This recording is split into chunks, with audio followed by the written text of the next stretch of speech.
Welcome guys, we are here tonight at the Versus Gameplay Arcade. I'm co-casting alongside John, Typographic. Hey, how's it going? Yeah man, first time casting together since the Halo 5 launch party tournament. Hope to be casting with you more so for, future events for at least Halo, Call of Duty, and, some ones we have in the making. So, be awesome to see. But guys, tonight we will have the remaining Showmatch champions, Kingdom, versus a new team called Static. Not too much known about Static. Kingdom came in as the underdog last week, took down Team War, or actually Team SOS, or SOS Gaming, as they just got previously signed. Team War dominating the show matches, winning 3-2, 3-0, 3-0, and then kind of having a rough time against Kingdom last week, which got beat 3-1. So very interesting to see. We are actually going into don't play with or COD competitive rules based upon the Reddit that they had. They did change a lot of the rule sets for the Invitational Call of Duty World League, Pro League they have. A lot of things are banned, a lot of things aren't banned. Counter UAV not being one of the ones that actually banned. They banned UAV, they banned the Hater, which is like the Blackbird from Black Ops 2. But they did not ban Counter UAV, which is kind of to me a pointless ban for you to have to do with the pick and ban system. Not something I really like, but I wish it would be banned. But tonight, the teams have both agreed on using the UMG Go Pro, UMG Online Pro rules, which consist of no UAV, no counter UAV, no care package. They will ban the perks Sixth Sense, Awareness, Tracker, and Ghost, XM53, the Elcar, and the Dredge. Attachments being dual wield, rapid fire, and then you can finish it off with the tacticals and specialist. Yeah, the lethals and tacticals going to be Thermite, Shock Charge, C4, Trip Mines, and Black Hat, and then specialists Rejack, Hive, Psychosis, Kinetic Armor, and Vision Pulse. Yeah, so those will be the items that will be banned, at least for the night show match. Now, they will be doing the pick and draft system as well, so you will be seeing other things banned, but don't plan on seeing any of those being used. Some of them I can agree on, some of them I can't agree on. But, it's very hard to kind of agree with the rule set that isn't necessarily kind of universal, since Game Battles and UMG both kind of use the same rule set. And then they are kind of trying to develop a universal Call of Duty rule set. Right. We have a set of maps now, too, that are pretty much universally agreed upon. What about the maps that we're going to be playing tonight? Yeah, so the first game will be Hardpoint on the Evac. The second game will be Search and Destroy on Fringe. The third game will be Uplink Breach. If we go to a Game 4 and Game 5... it'll be Capture the Flag Stronghold and Search and Destroy Infection. Evac or Hardpoint, really good in my opinion. Search and Destroy, if it's the same map, I'm thinking of Fringe. Not too sure off the top of my head on it is, but there's going to be a lot of raw running maneuvers on it. Definitely. It's either going to be that or Breach will be the one, but I don't believe it's going to be Breach. Stronghold, I haven't played that much on that map yet. Infection is going to be a map that is the snow map that you'll see more B-bomb pushes than what you'll see A-bomb. Yes. But as we're currently just waiting for all players to kind of get into the lobby right now, I'm going to go ahead and change the teams' names. That way we can get the right teams on the right side. Yeah, there's definitely nothing worse than being confused in-game as to what team is which. So that's a good thing. Probably go ahead and do. No, you're completely correct on this. And, this is a new feature in Call of Duty Black Ops 3 where you actually can change the team names instead of having Black Ops or CDP. You can change the team names to the respective actual team names itself. Kind of a little bit of controller lag here, so very big issue going on since now it wants to work on me. There we go. I mean, that's really respectful for the teams in the community. Obviously, Treyarch just, again, listening to the community and implementing a lot of the features that we asked for and that we've been needing for a really long time. So, hats off to them. Everything that they do always seems like a step above, every other Call of Duty iteration that we get. Yeah, I say you will see more developer support based upon them than what you would see coming from, Infinity Ward or Sledgehammer games. Now, I'll take it Sledgehammer did support Advanced Warfare a lot, more so than what they have in the past. This is Infinity Ward's term now. Infinity Ward hasn't really supported Call of Duty competitive since Modern Warfare 3, which coincidentally, the one that started it all was Modern Warfare, switched to Modern Warfare 2. Right. And then it kind of blew up in Modern Warfare 3, but there was no organization to kind of, take grasp for that besides UMG, which UMG blew up during Right. Modern Warfare 3. Oh yeah, like an extreme backpedal for the community would be if Infinity Ward were to come up with a game next year and then we not have anything like Hardpoint. Just like, oh yeah, by the way, this mode that everyone really likes and has a lot of strategy to it, just not in your game. So I think they need to definitely listen a lot to the communities moving forward every year. And really just innovate in the space that they already have. So No, you are completely correct.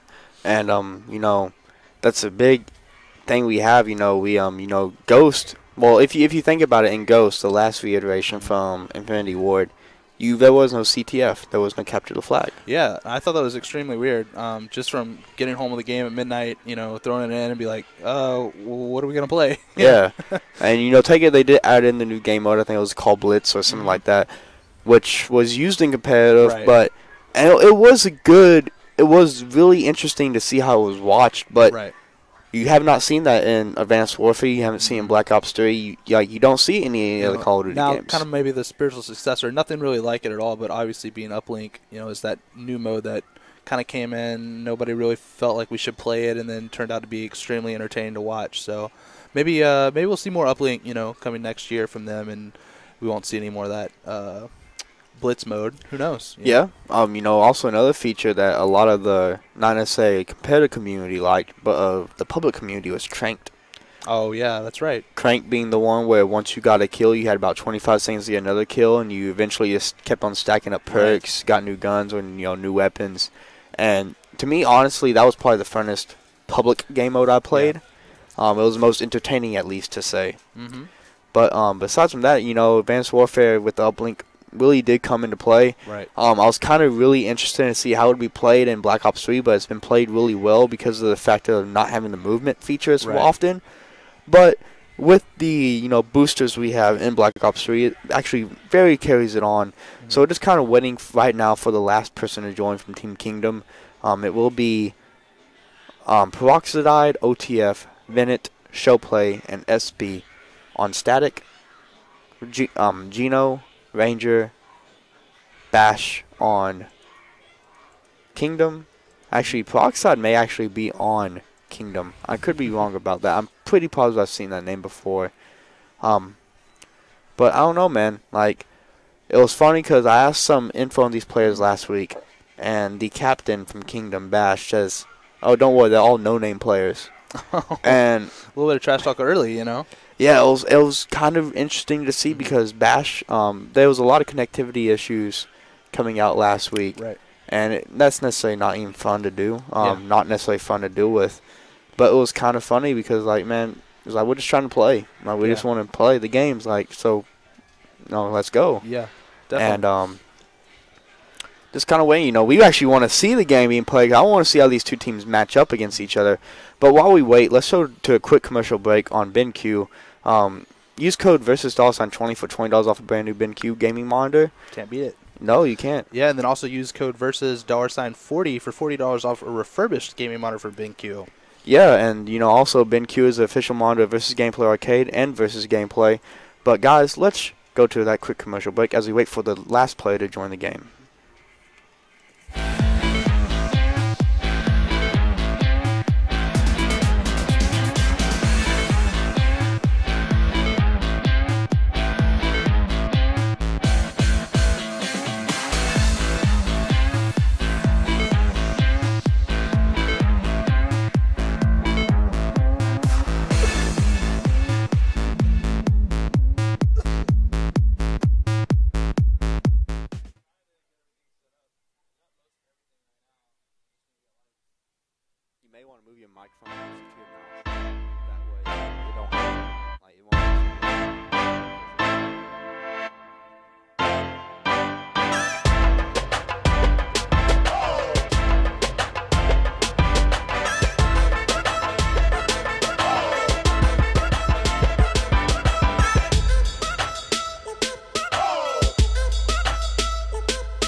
Welcome back, guys. We finally got everybody in the lobby now. To my knowledge, they had to get a fill-in, but I'm not too sure. About to try and figure it out. Yeah, I mean, it's always weird, too, when you have to do that. I mean, it's unfortunate. Their fourth could have been a lot stronger. Sometimes those fill-ins, man, they surprise you. Just people that you have on your friends list you're able to run with kind of randomly. But they come in, show you what's up, dropping numbers. So maybe it'll still be really interesting games. We'll find out. No, you are completely correct. Having that one fill-in player, that can necessarily change a game because you necessarily know how you're going to play well with the player, but as long as you play with 3 people that have the chemistry together, that one person, it may just be like, hey, just fill in wherever you're needed. Like, whenever I play Call of Duty, especially when I play my team, when we get a new team together, I kind of play around them. I don't necessarily say, hey, I'm going to be this role. Right. I'll say I'm determining that role. But I will be playing around them, basically filling in when I need to fill in, filling in where I have to, and everything. But as we currently just wait, evac on hardpoint, the game did start for a second, but now it seems to be a little bit of issues here. Now we seem to have all players. Nope, I lied. They're just kind of playing with each other right now, it seems like. Yeah. But anyway, like I was saying, I kind of play around them, whether if they are lacking the OBJ department, I'll be the OBJ. Right. If they need help slaying or anchoring, I'll rotate around. And that's really kind of what you're doing as a fill-in, per se. Some players, I would say the good fill-ins would do that, unless you know that, hey, I'm going to be a slayer, that's what I can do, that's the greatest thing I'm at, and then you just completely slay and let the whole team do everything. Right.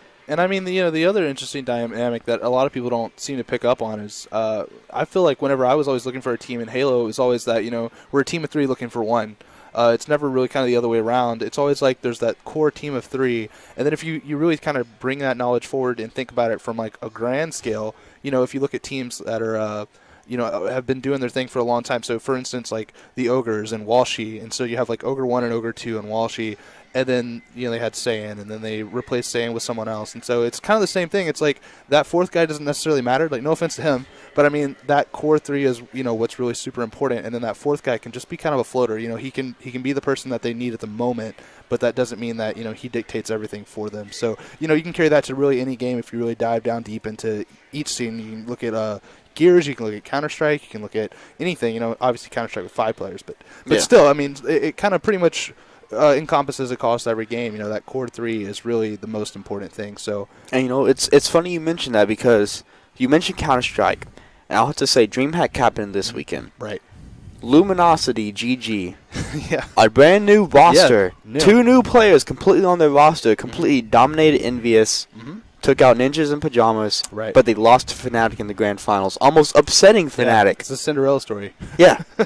And taking Fnatic, they came in, they wiped house, but just for the sole fact that you got to grand finals on that top level play, whenever Team Envious, they were winning everything. Yeah, they've been winning everything. They've been there. It's like funny Team Envious jersey, jacket on right now, but they've been winning everything, and it's like the only one they haven't won was IEM San Jose, which Fnatic and Envious called out because of the recent, happenings in Paris. Yeah. Which is sad to say what happened there.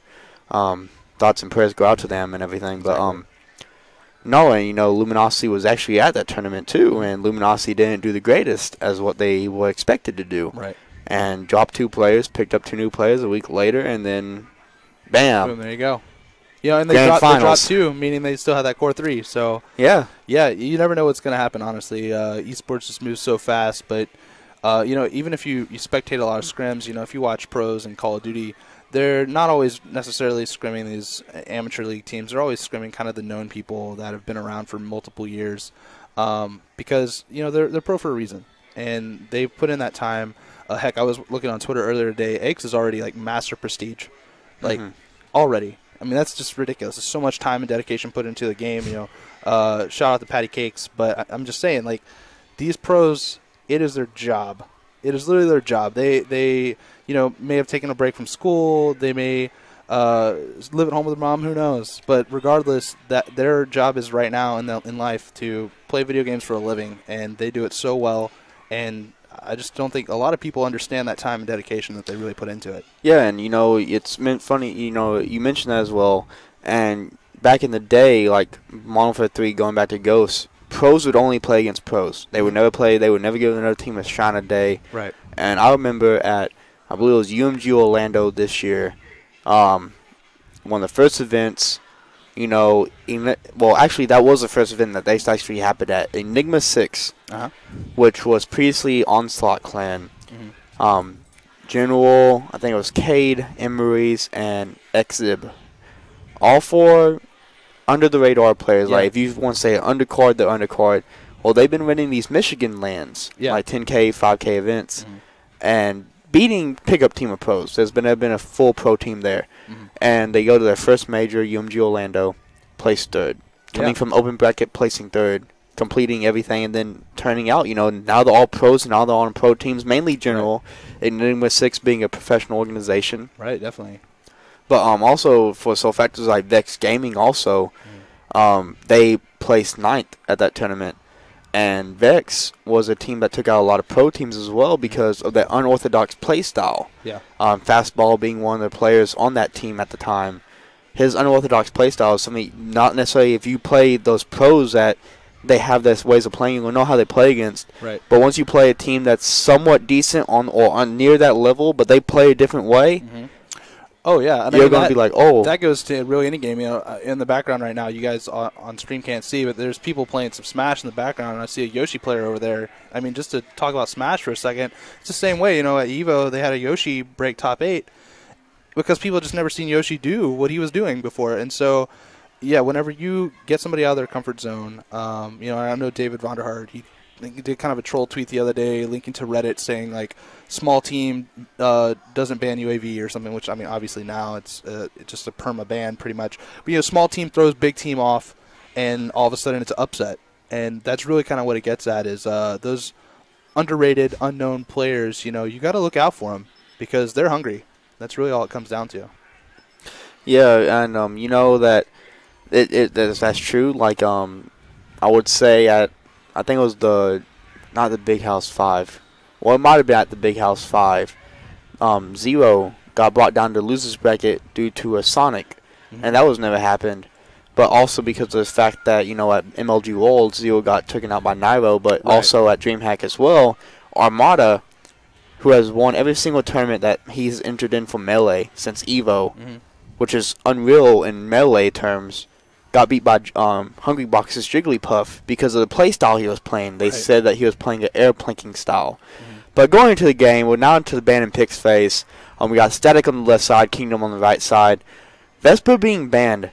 Vesper being a very very ridiculous gun. Really doesn't surprise me that that's the first thing to go, honestly. No, it's true, and MA7 being protected, VMP being protected as well.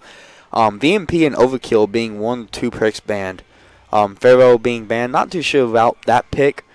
Pharaoh is a pretty good submachine gun, but is a 4-round auto burst. Automatically shoots as soon as you get done with the burst, so you don't have to keep clicking it down.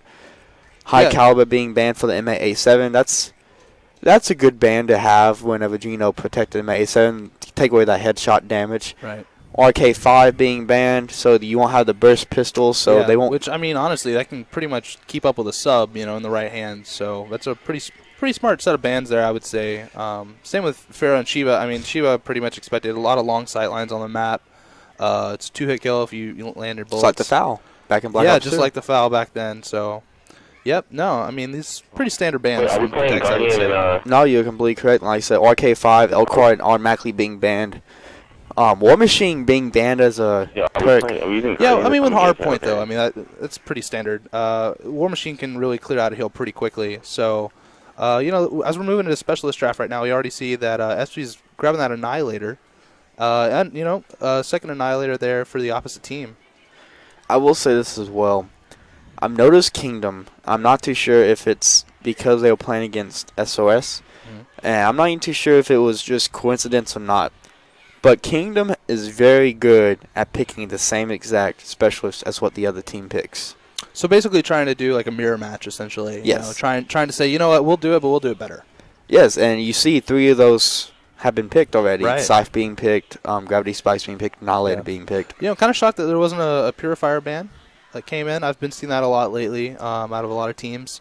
But we'll just have to see. I mean, honestly, I feel Purifier in Hardpoint's a little better than Gravity Spikes. But then again, if you don't watch out for Gravity Spikes, then clear a hill like nothing. So it's very easy to do, and you know, only thing I do is just press L1, R1, and that's it. Yep. But Purifier, you are completely correct. You know, it's funny that I don't see that actually a lot more in Hardpoints, because that thing, like you said, especially on Redwood, I believe it's Redwood, is on the Hardpoint when it goes into the like Bunker Hill area. You can just go in there, hold right trigger down, just turn around, 360, and you kill. It's essentially, you know, a lot of these hard points are so small, and if you use that Purifier right, you basically set him up in the hill, protect him. You're essentially going to keep him able to clear out a whole hill by himself. Especially this middle hill, you know, this first one that comes up, I believe is just kind of a general scrap time hill, which you can kind of hold. And with Purifier, maybe if you know later on in the game after a couple of rotations, if they can keep that Purifier in that middle hill, it can turn into a lot more than a scrap time hill. So they could rank a lot of points off of that, you know, just proper usage of their specialists. So we'll see what happens. No, you're correct. Going into edit score streaks, no score streaks being banned, so not too sure why they really have to edit them that much, considering UAV, counter UAV, and care package being the only ones banned. You'll probably see more Lightning Strike, Hailstorm, and probably a Sentry Gun. Sentry Gun, very OP in this game, I would say. Yeah, and I mean, you know, if it's not a Sentry, you can possibly also have like a Guardian, try to block off a couple of routes, or oh gosh, what's the Wally called? The little robot that's in the game. Those things are super overpowered. I feel like pretty just blows my mind that wasn't something that was considered to be banned. You know, calling in that, because it seems pretty strong. Well, you know what's funny about that also is like the going into like the rule sets compared to the COD competitive for the Invitational, going to what is banned. To be honest with you, it seems like there's gonna be a lot more pointless, kind of pointless bans and picks than what there will be. Because like Hive, I like the rule set they had for the Invitational Totinos, because it basically banned it. Not as full as what it did ban everything else. Like Hive, I feel like that should be banned. I don't feel like I should waste a pick on that because somebody wants to blow a machine down, you know. But going to the game, we automatically see 2 points in favor of Kingdom, but 3 points being answered back here from Team Static. Static with the snake symbol, Kingdom with the little Lion King. Peroxide picks up one piece, 1 kill on Bash. Tries to get the second one on Ranger. Does manage to get it with the VMP auto. Has a little bit of skipping going on here. Not sure if that's on our end or their end, but picks up Bash as well. So now on a 3-kill streak with 8 seconds inside the hard point. Yeah, they got this pretty cleared out right now. You know, they just got a contest coming in. Nice shots there in the back. And I mean, you know, they just really got to play this 3-lane system that we're so used to seeing from Black Ops 2 and coming back in Black Ops 3. Really just kind of rotating outside the hill and leaving one guy in, or deciding for this middle hill just to leave a couple Slayers inside. Yes, so you know, his team's actually in a very good position. Well, he's actually in a very good position right now. You know, he automatically has his Lightning Strike 50 points away.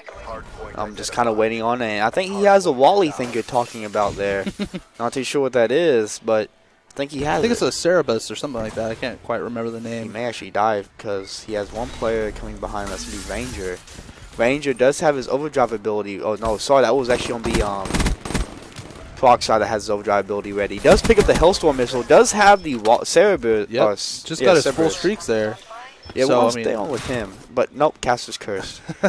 Gino, 0-6. 0-7. Not something that we necessarily want to see out of him. 59-4 already coming out here from 63-4 coming out from Team Static already. Guys, we do have the Twitter updated, so you can follow Static at Static Gaming US. The Twitter is right above the snake symbol there. But going into the third hardpoint rotation, you have FC from Team Static kind of rotating over. They have Bennett in the back of the hardpoint trying to keep anchor there. Peroxide does manage to pick up one with his Lightning Strike, picks up Bash, and SP manages to get the kill on Gino. Yeah, now we see 3 of them are starting to come to this hill now. We're really going to have to push in because I think that Cerebus is already down. So picking up, oh, it looks like it was going to be a big double kill, but he falls. Yeah, let's go to Peroxide. No, he has not used his Cerberus yet. Does have one guy to his left, but don't think he actually notices it. Does pick up one. Will he manage to pick up the 2-3 piece? picks up all 3 of those kills. Does see that there's one more player up there, 250 points away. So Peroxide is going off at the moment. That was huge plays out of Peroxide for sure. I said, I'm not too sure who's hosting this, but 8-5, 10-3, 11-4, completely dominating right now. Show play, opposite the OBJ for his team, 52 seconds left in the hill. This VMP has not even been like, looks like it has any sort of kickback whatsoever. Like, I've noticed that. Using the wall running mechanics to the maneuver here, Show play does manage to pick up one, gets called out, picks up VW Strangle. Will he manage to see the guy up to on top left of his screen? Does not manage to get him, but that is going to be Peroxide picking him up, though. Currently pretty well set up here in glass. I mean, they've got their trophies down. Just trying to see if maybe we get a couple angles on them, take out a few, so they can probably break this hill. But, I mean, it's a huge lead right now. There's an 80-point lead going on with 3 minutes and 41 seconds left in the game. So, you know, the other team's going to start really kind of getting back in this right now, or it's going to be not so smooth sailing for them for the rest of the night. Yeah, so let's look at, you know, his attachments here. Grip and Quick Draw being the only 2 he has. Using his overdrive feature, does have Simtex Concussion, Black Jacket, Fast Hands, Blast Suppressor, Gung Ho. So, you know, gonna be as quick as possible in Perk 3 Greed, obviously. But I want to say another thing that Static is doing that Kingdom's not doing is Static is doing really well having one person inside the hard point at 2 person, and then the other 2 are rotating around, kind of getting the kills, straggling the kills. And that's what's really messing up Kingdom, because Kingdom is obviously getting outslayed here, you know, by at least 10 kills at max.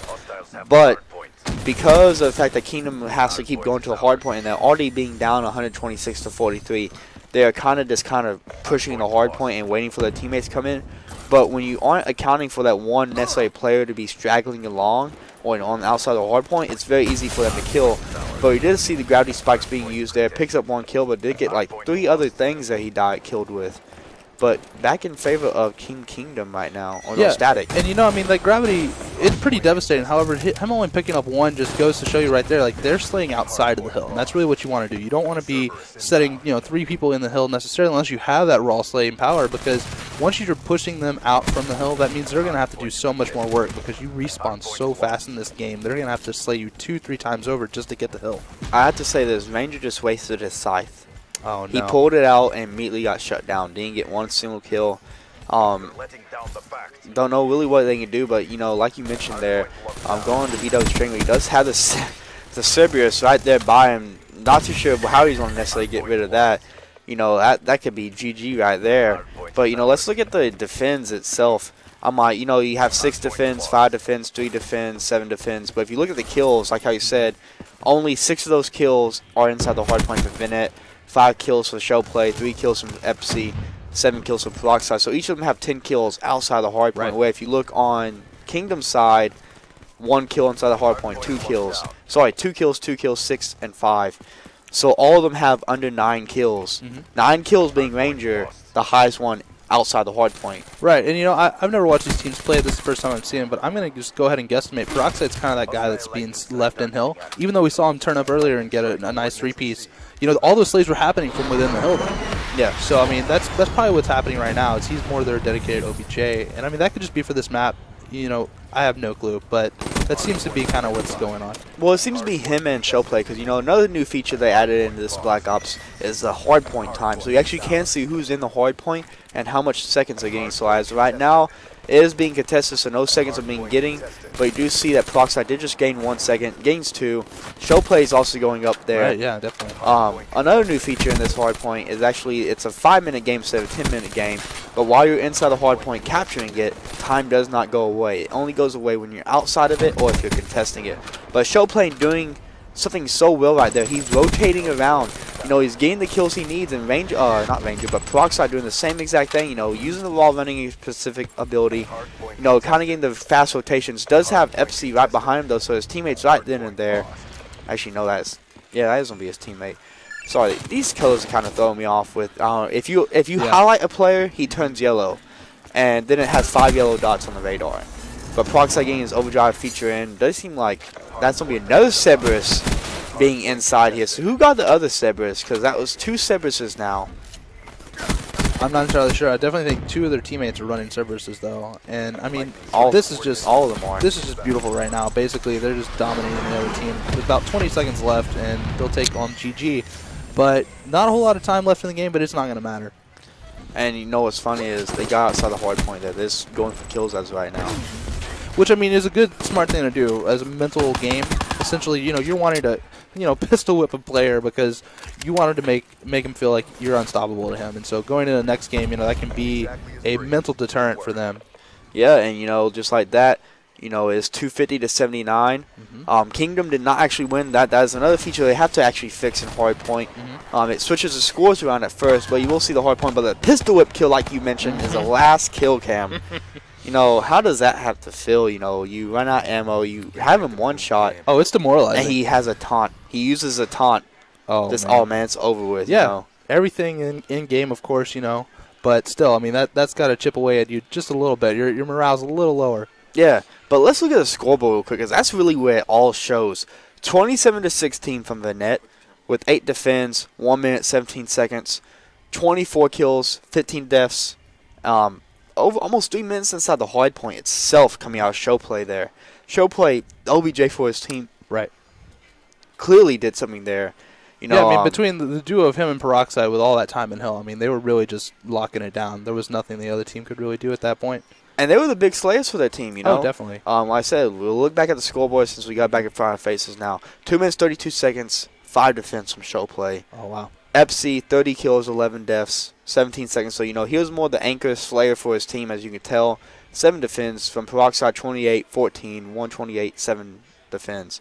Right. But if you go on to Kingdom side, you could say the scores there if you want to, but just completely. I mean, Bash dropping 12, Gino, only dropping 9 kills. He's really got to get into those double digits because 9 and 33 is not going to help his team at all. If anything, you're just feeding them streaks. You got to stay alive. The 20 kills from Ranger trying to do something, and then Strangle bringing in the 15. But still, I mean, just completely outslayed by the other squad. No, you're completely correct about that, and it really hurts to say, but that's what's happening right now. That's a fact, and like I said, we did see kind of a little bit of, lag in the game. I'm not too sure if that's on our end. I'm not too sure if that's on the players' end. So maybe that had some sort of effect on it because in hardpoint when there's no respawn delay, you can't be dropping that many kills. You just can't because it hurts your team so bad. You are legitimately giving your team a crutch there because. Definitely. Like you said, you are feeding him streaks, and I'm not saying that it's his fault. Everybody has a bad games, everybody has a good games. Right, but I mean, whenever the other two opponents have 2 Wallies roaming the map, I mean, if you possibly don't even have EMPs equipped or anything to really kind of combat those, you just got to put tons of bullets in them. They're huge bullet sponges just roaming and killing. That's essentially like having 6 people on the map, tier 4, and so, yeah, you gotta put up numbers, and you can't give them those streaks. No, you're completely correct. And, like I said, I do believe they are playing to fill in themselves. So that has another factor to deal with it. But like I said, though, it's the scoreboard doesn't lie. Nope. Yeah, the numbers were not in their favor for sure. So, we're gonna go into Search and Destroy on Fringe up next. Any thoughts on that map at all? Not to be honest with you. Fringe is kind of like now seeing the picture of it. It's one of the most hardpoint played maps. They have the train side. They have the mid-map bomb site. They have the left side there. So we're going to see what happens as, just going into it. But, guys, let's talk about the arcade, versus gameplay arcade, where we're at right now. As you see, the versus gameplay, beautiful logo behind us, made by a great, awesome graphic designer, Markel. You can follow him on Twitter at Markel_Lee. But the location, 9750 Walnut Street, Suite 194, Dallas, Texas 75243, right next to Swayz. I know you had a little bit of issue finding the place. Yeah, just a little bit. But, hey, this is my first time out here. Love the facility. It's extremely nice. Tons of systems, very nice monitors to play on. A couple guys out here in the crowd playing right now, a few games. But, yeah, I mean, what's the type of pricing? What is this like running a LAN here in Dallas? Yeah, so it's $10 per day or $29.99 per month. So, basically $30 a month, $10 per day. That's come and go as you please. Yeah. Free play all day long. Play any game that we have here at the arcade, as well as arcade cabinets we have in back there set to free play. Only thing I do is just press a button and it gives you free coins. So yeah, I mean that sounds wonderful. Honestly, it's not too expensive. You could bring a huge group of friends out here, hang out all day long. And obviously, if you're local, then $30 for a month. That's unheard of. That's amazing. So definitely worth every single penny. And I love it. It's great. It's great to be here. Not to mention, like I said, if you necessarily want to just find gamers that game alike that love to do what you're doing, like this is a great place to go. And like like I said, $30 a month. Like if you're a fighting game player, there's a lot of people that play fighting games here. Right. If you're a Call of Duty player, there's people that come in and play Call of Duty, Halo, same thing. It's like it doesn't matter what game you play. We have it here. We have a community. We see what's there. Mm-hmm. But guys, let's go into game number 2, Fringe on Search and Destroy. We're going to hop on board here with the attacking side first, which is going to be Team Static. Mm-hmm. But as we go into the ban and protect phase, what type of ban/protects do you want to see out of here? I'm kind of expecting an M8 ban, honestly. Dead Silence ban coming in, or I'm sorry, Protect coming in. That's pretty standard. But yeah, I'm thinking an M8 ban's probably going to go down. We might see a Vesper. Yeah, there we go. Vesper popping up there. Kind of a bigger map though, I don't really think it would be quite as useful as these teams are probably making it out to be. Have you ever used it? I have used the Vesper. Yeah, it feels like the Scorpion. It's ridiculous. It's a one-gun melt machine for sure. But yes. But again, like these larger sightlines, I'm kind of expecting a few picks, a lot of AR play possibly. So yeah, we'll see. But Blast Suppressor protected, Dead Silence. RK5 was banned last game, so it's pretty standard too. In the last search game we had, where we had Kingdom. Mm-hmm. I'm not too sure if it was SOS or Kingdom, but one of them banned Dead Silence. And I'm not too sure. I kind of have a feeling that is how come Dead Silence was the first protect. Okay. Because whenever you have, like I said, we're playing with a different rule set. Whenever you have that many rules just kind of banned already, like automatically banned, what else can you really ban protect, Right. And like I said, there are stuff you can ban protect, like the Shiva probably gonna be banned automatically. Vesper probably gonna be banned. Yeah. I'm really surprised that awareness right now has not been banned or protected. Definitely, and we see the overkill ban coming in. Obviously, we're not going to see anybody rocking a particular gun and then a sniper in their back pocket or something. So, I would say they're pretty general bans. Banning frags, that seems kind of silly. I don't feel like people are really going to be getting hit by a ton. I would maybe said in that case banning Simtex, if you got some nade spots.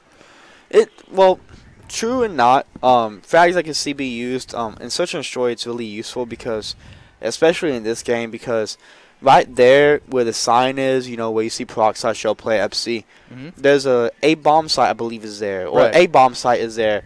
So if you're over at B bomb site and they're planning A, you can necessarily just kind of toss your nade over there to C and maybe get a kill. And you necessarily can't do that. Or, vice versa. If you're in mid-street, the B bomb site is right where Ranger's name is. You can just toss a nade in that corner, blow yourself up. So if you don't have Flat Jacket, and take it, they didn't ban or protect Flat Jacket. Right. So I have a feeling, Search pretty standard. People are going to be running Flak. But you're right. For those situations where you might be in a 1v2 and you think the guy's planning, for sure, you might get lucky with that frag toss across the map. So, we'll see what happens. Obviously, the gameplay is going to speak for itself, so we'll know here in a few. Yeah. Glitch being brought out from Venet and Gino, which hopefully I'm saying his name right, Venet, but I've never seen Glitch be used yet. Not used effectively. Oh, yeah? I feel like a lot of players are kind of misusing it, like they haven't quite figured it out exactly. Well, it's hard to kind of do because when you get into the situation where you're in like that, I'm about to die moment, what do you generally do? You either jump, you try and get out of dodge, or you try and shoot back. Right. Well, when you have the glitch feature that knows, hey, I can just press L1, R1 and just kind of run away. Yeah. It takes some time getting used to it. It's like whenever you have a scuff controller, first off, you got to try and get used to doing the paddles and everything. Right. Active camo coming out from Ranger, that could be a very big nuisance. That could be very big coming out from him because of the sole fact that it's camo. Well, yeah, I mean, especially these sight lines and stuff. Like we have long lines there at train. If he happens to have a sniper or any AR really out, they might check a corner. They might think no one's there, but he might end up surprising them solely because of the perk. They don't really have any control of when he uses it. They can just try to react to it. And you know what? Search and Destroy with only one life, there may not be any time to react. No, and that's true. But the one thing that really these teams have to do is kind of whenever, they're in the round ending where you basically if the bomb's down and they have to defuse it, they need to go through whoever's live on the other team and figure out, hey, does he have a specialist? Do they have streaks? how close is they to specialists? How Right. close are they to the streaks? I mean, really, you just need to start to expect it. You know, not even really too much of a maybe does he sort of scenario. It's just expect that he always does. You know, and you can obviously combat that knowing just having a lot of player knowledge and knowing okay, well, he's already used this, so he might be close. But still, I feel like in search for me, that's what I typically try to do is just go in with the perceptive of they probably have it, they're probably going to use it, they're probably going to get a little cocky and just try to end it early. Just stay back, stay low, play your game, and just wait it out too. I mean, Annihilator lasts forever in this game right now. I feel like it's a little too long, and obviously they upset at Totino's because Annihilator took out 2. You just got to play that clock sometimes. Yeah, and was it not against Optic that happened? That was I don't remember who's the first is, but Krim was second. And everybody was like, "Why did Krim even challenge?" So, yeah, you just got to play it. Play it smart. No, and we're coming out here for the B push. You want to hop on the board with Epsi as Epsi's kind of pre-aiming that little long haul. He is going to have one person there contesting him, which is going to be Ranger, but Gino kind of playing it back here. Does spot one on the wall, which, to be honest with you, Bennett, if he did not wall run there, he probably could have got the kill. But that nade coming in, I told you. Look at that. That nade, man, tell you, man. Simtex is something. Yep. But a minigun, Epsi with the minigun there. How did he have the minigun? No, it was not. It was just he got a sniper kill, I guess. Yeah. But bomb is down. 27 seconds left. How is Ranger and Strange League going to really react on this? Strange League taking bullets in. They do actually have full control of here. Peroxide up top. Epsi getting the 2-piece with his pistol. Get ready for the next round. MRI, it must be the MRI-6, man. Yeah, that's all she wrote. Yep, MRI-6. Look at that perfect flank coming in there with the pistol. 2 shot, 2 kills. I feel like this is really the first COD to me where pistols feel like they're extremely worthy. Like every other game was like they're useful. You might get lucky. This game you can practically run them as a primary. I will say back in Modern Warfare 3, the Magnum was useful. That would be the only gun that was useful back in Modern Warfare 3 because back when I did competitive in Modern Warfare 3, all classes were ACR, PP90, and Magnum. Because as soon as I ran out of ammo, I pulled out that Magnum, boom, boom, boom, boom. Yeah. So you were dead. Yep, there's those M8 shots. He's just trying to check that rock. I mean, big kill coming out of that rock first round. So, he's just watching these corners right now, just kind of playing a little safe, pre-aiming a lot, seeing what the other team's doing, trying to fill it out. But they're definitely trying to get in on this B site right now. Yeah, Showplay's on come up here, and Showplay's on come up on, I want to say that is Ranger back there. But just trying to wait to see what's going to happen between Vinette and... Yeah, Showplay just kind of chilling in Z there. It looks like we might just have some interactions. Yeah. Oh, and a little bit of lag there, but 3 people going down. Yeah, that was Rain. That's 2 dead for Static and 1 for Kingdom. Yeah, bombs now down. No, Bash has bombs, so bombs being planted. Vinette's gonna be in the window here, so he should see Bash on the bomb side, or at least spot 1. Peroxide's gonna have one guy. He didn't see him. Oh, the COD timing. Oh my goodness, heartbreak. No, but let's go back. Vinette did take out one with the pistol there. Pistol being very used here, 2-1 now. But very coming out from Bash. Bash with, I want to say, the VMP picks up the kill there. There we go. Now we're tied up at 1-1 here on Fringe. Going to round 3, do you think we're going to see similar strats? Do you think we're going to see rotation to a different push, or do you think it's going to be kind of a later strat if anybody tries to go A at all? Don't know. You can see A bomb side be used a lot, but you have to kind of cross mid. There's really no way unless they go completely around the bomb site. Right. So it's either they're going to call out B or call out A. Like you'll know which bomb site they're going to. It's kind of like Underground Search and Destroy. Underground Search and Destroy, like in Modern Warfare 3. It's funny that we keep referencing Modern Warfare 3 because it was a very good competitive Call of Duty game. But Modern Warfare 3, it was either B or A on Underground Search and Destroy. And same reason was you had to kind of like you know what to expect. Like you would not wait 30 seconds and you not see anybody in train tracks, But just as I said, 2 people go down now for each team. Vinette, Epsi down for Static. Kingdom has Ranger and VW Strange Lee down. Bash with his HCXD though, so only 250 points away from getting the lightning strike. But bomb, I think, is down, and it is going to be the static team on the attacking side. No, Showplay has a bomb, but he's going to be met here from, that is going to be Gino. Gino does take him out, so he will get the kill, but Peroxide does have the SVG 100 thermal, so we'll see what he has to do with that. But as of right now, I do not say that he has a lot of hope, but just like I say that, Gino does pick up the kill, gets 2 kills that round, takes up 2-1 now in favor of Kingdom. Yeah, you know, and I mean, this might just be Kingdom's overall game plan. You know, maybe they're struggling a little bit tonight in the respawn, and they're really strong Surge players. You know, I don't really know a ton about these players or this team, but you know, right now answering back, nice 2-1 lead going down. Yeah, 2-1 now in favor of Team Kingdom. So we'll have to see where this leads now. We're going back onto the attacking side. Bash is really the designated bomb carry for his team. We want to see what he's running. He's running Overdrive, VMP with the grip and quick draw, Semtex, Smoke Screen, Flat Jacket, Blast Suppressor, Dead Silence with the third pick, 3 Greed. And again, nobody's really watching. The show plays in middle map by 10. FC's on the back side here. Not too sure what's going on here. But yeah, you know, Bash has already pushed all the way up here into double fences. Looking at this bottom barn, it looks like they're going to possibly try to get bomb down at B, but you know, no interactions forced right now. So everyone's still alive with only 50 seconds left. It looks like a slow plant right now, maybe. Yeah. Okay, 2 guys. We can see Codcast. You know, obviously the players in the game cannot see this, but 1 guy top barn. So it looks like a forced interaction is about to happen right here. If he just hops through that window, looking for the snipe. Oh, and there it is, the hop, and there we go. Quick plant going down right now here at B. You know, it was actually Gino coming in. He did not. Bash never got the kill. Gino came Oh, yeah, in. the pinch? Yeah, it was a pinch because Bash was smart.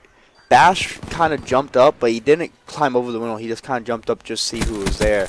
But he does have 1 player back here. That's going to be, I'm not too, Peroxide has to be. Peroxide's going to have 1 player to his right. No, it's going to be behind him now. Just like that. You That know. wall running, man. I guarantee he probably wall ran on liquid nitrogen shine. Let's see what happened. Yep, he wall ran right there, right under the guy. Yep, right over. under him. That's the Titanfall kill right there, everybody. Up and That over. is. Yeah, I mean, this game just has so much more verticality going on, and all these wall runs and stuff. You know, it's a new thing. I feel like a lot of classic COD players, if they didn't play a lot of AW or if they didn't pick up Titanfall, you know, we've got what's this, Overdrive? No, Glitch. Oh, Glitch. I'm sorry about that. Yeah, you know, I feel like a lot of the classic COD players, you know, if they're not used to this, maybe they skipped out on AW. It does take a little time to kind of adapt to this newer movement system. It's a lot more fluid in this game, but right there at the end of that round, you know, seeing how that movement's so important. Oh, and there's a nice M8 kill coming in from Gino. Showplay has to pick it up for his team right now. 0-4, not something that he needs to do. And he has a kill standing right out there. Which is going to be on, no, that's not on his teammate. Attacking side, you know, you got to do the attacking sides a lot better. And a bomb side may not be his point, but he had to see that guy at top window. He had to. I'm sorry. If he didn't, then I don't know what to expect. But he's playing it very, yeah. Showplay going 0-5 right there. And that's 3 down Peroxide, all up to him in a 1v3 situation. You know, I don't like the move he's doing. Oh, wow. Melted him, though, with that VMP. Yeah, but he's not a lot of time. He don't have enough time to do anything. He just needs to stay alive because he's on to feed this team streaks. That's all he's doing. And Gino has his HCXD, has 300 points until he gets another HCXD. Yeah, Gino playing this pretty smart, too. He's just backing out of there. You know, all he has to do right now is stay alive. And he knows it. Ranger just trying to get the wall van here. Does spot him going back to B. Gino may actually be able to get the kill. And yes, as I say that, Gino does get the kill on him. Yeah, I mean, obviously, you know, we recognized earlier that he was running away, but a lot of people don't really think, you know, you can boost backwards in this game, and that's something that's really quick. Gets you out of there, out of a bad situation so fast. He's able to kind of regain his composure there and train and take out that kill. No, you are completely correct. And it's not something we come out, you know, it's 4-1 in favor of Team Kingdom.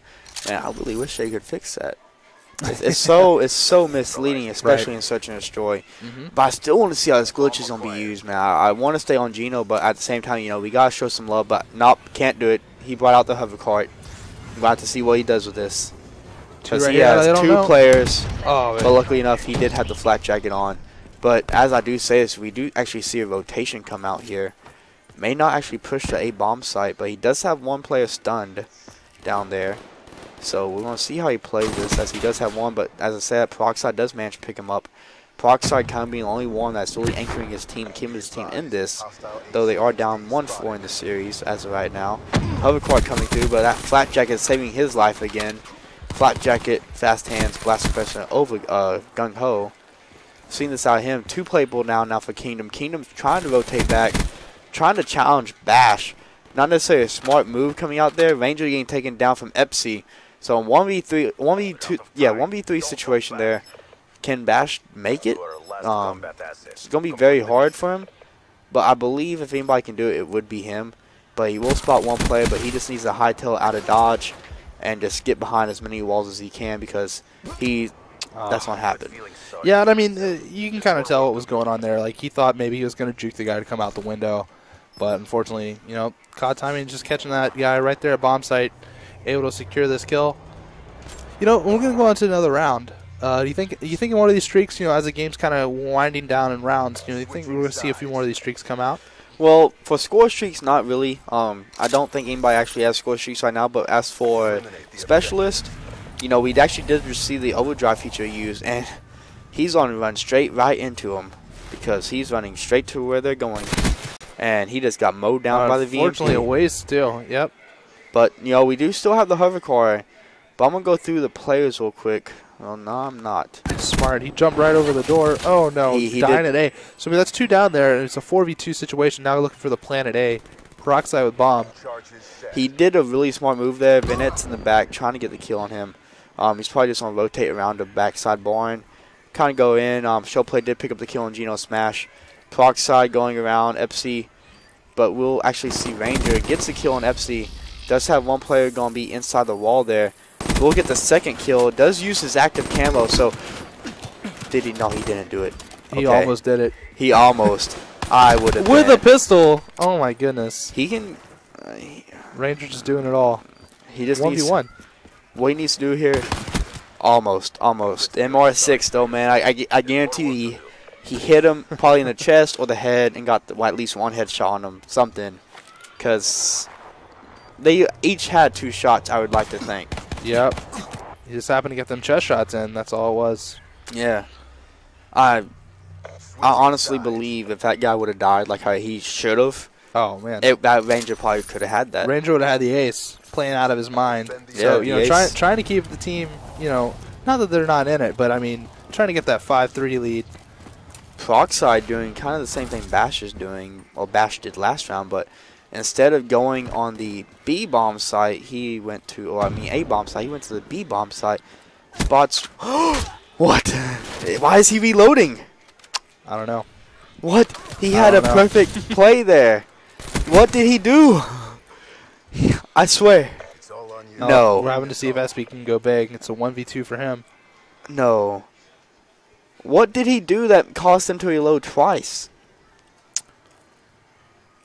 Like, I don't understand. I don't know. Like, did he the just world may press, never know, Mr. L. I'm just saying. I know. Like, did he just press the square button twice? Like, what happened there? Nervous twitch. I mean, I guess. I don't know, but we did see the A bomb site go out, so we did see Bash and Ranger rotate back over. So a real big win coming out from Kingdom, and to be honest with you, they did not deserve this round. From a little bit of a fumble. Yeah. You know.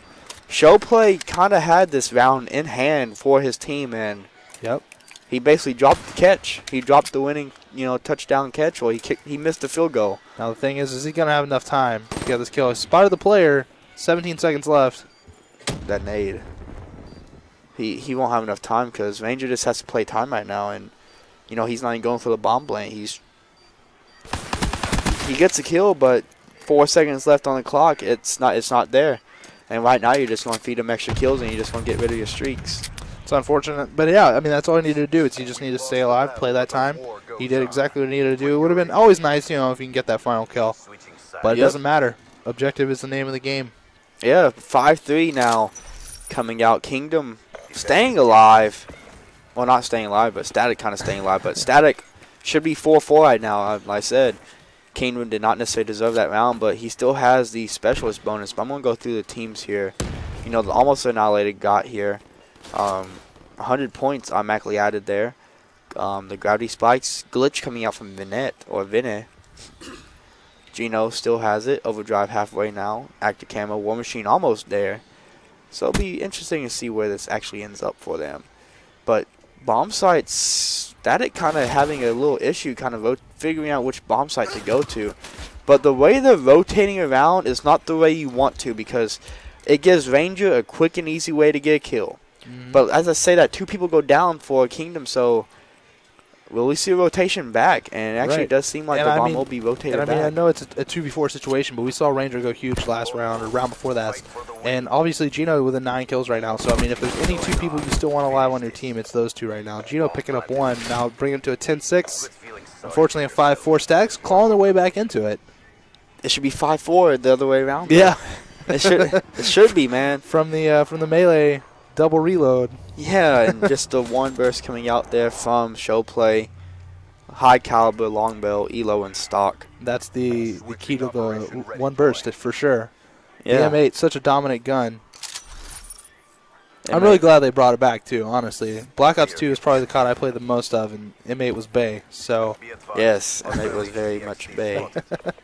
That and the MSMC. MSMC was Big good. fan. Scorpion was good. The AN-94 I liked as well. Yep. First 2 bullets having faster and had the highest damage class. But Showplay getting outgunned there by Bash, but it's a big play coming out here from actually Vinette here. Vinette still has this glitch feature to be used. This is going to be the round that you really need to kind of use it in to keep your team alive. But will he be able to do what Showplay could not do? Does pick up the kill on Ranger. Vinette takes out Geno Smash, and now 1v3 situation. Bash, only 1 person left alive. But I'm sorry, he just got. We're going to round 11. Yeah, round man. 11. But you know, like I said, this coming out from Static. What did you see come out from Static, or what changed from Static, or what changed from Kingdom that made this go from a 5-3 to a 5-5? I think it was the first bloods, honestly. Like, everything seemed to happen, pretty late in the round. It looked like teams were kind of getting about 20, 30 seconds in, and then all of a sudden, as soon as that first blood went, team just kind of went with it. They rode that momentum and were able to claw back into this. So round 11, we're starting off here with Peroxide. Seems like they're making the A push. Showplay got kills. Showplay got kills. That was true, but you can't tell me I'm not wrong. Yeah. But the hover cart coming out, hover cart actually being down, but A push being out. We didn't see. Oh, bad move, because you got a player from A that's gonna be Peroxide. Takes out Bash, and that is not the player you want to take out, as Ranger takes out Vinette, but picks up Geno Smash there. 2v3 situation. That glitch feature not being able to be used now. Showplay has the gravity spikes too. Not the player you want to have that. FC does get shots in there. 2v3 situation. Showplay basically has a free kill that he can give away here, and they don't have to do nothing because they are on the defensive side. It is all up to Ranger and Strangely. Ranger trying to get this little pick out. Showplay is coming up from the inside staff room. So only get Strangely. Does pick up, does drop to Showplay, so there you go. Static comes back, takes game 2. Oh my Fringe goodness. such a destroy, 6-5. I really feel like that was Kingdom's game to lose, honestly. That was, and they were up 5-3, man. And take it that 5th round, they did kind of get handed to him because Showplay messed up his strat. True. You only had to compose of 1 more, but sadly enough, they were not unable to do it. They weren't able to close it out. Let's get a look at the scoreboard.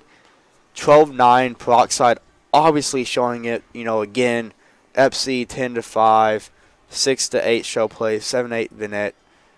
They all kind of did the OBJ work for his team, but on the opposite side, you have Kingdom from Bash, 8-8, 3 plants, obviously OBJ from his team. And I'm really proud about Gino, obviously. Turning up there, dropping the 10 kills in Surge, obviously it's not very hard to do, especially whenever going up against a team like Kingdom. But, What do you mean, like Static? Oh, I'm sorry, like Static, excuse me. But yeah, I mean, it's just so unfortunate. The rounds were there. The strats were there. Everything was in their favor, and then all of a sudden it all just started to crumble apart. No, you're completely correct about that. 7-8 from Ranger, 5-10 from Strangely. Going to Uplink on Breach, it's going to be very interesting to see how this really works out for him. Does seem like a host change will be made. But guys, as we do that, we have another quick commercial break. We're going to show the arcade video and talk about a little bit of things we have here at the arcade since we weren't able to talk about them earlier. But guys, stay tuned. We'll be back with more Call of Duty Black Ops 3 action here at the Versus Gameplay Arcade.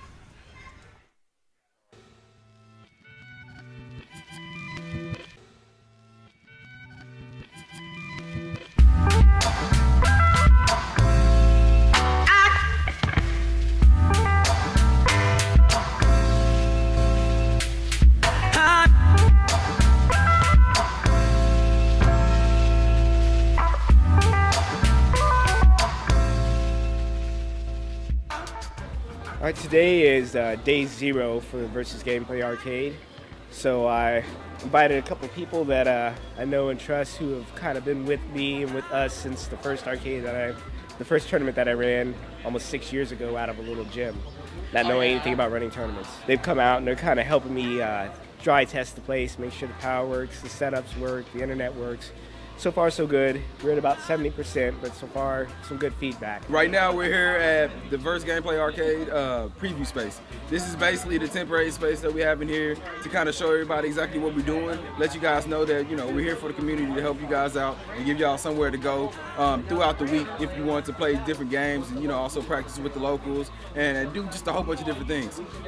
With the preview space, we do have, you know, a few setups here and also the arcade games. We're just going to do it big for everybody out here in the DFW, and right now we're just kind of starting it off just to give you guys a little preview of what, you know, we have in store for you. I want to thank everyone for coming out. It was a free invitational event, so hopefully everyone had a good time. We had food and drinks for everyone, and we're having a Street Fighter Invitational tournament where the winner will get a really nice Day 0 jersey shirt.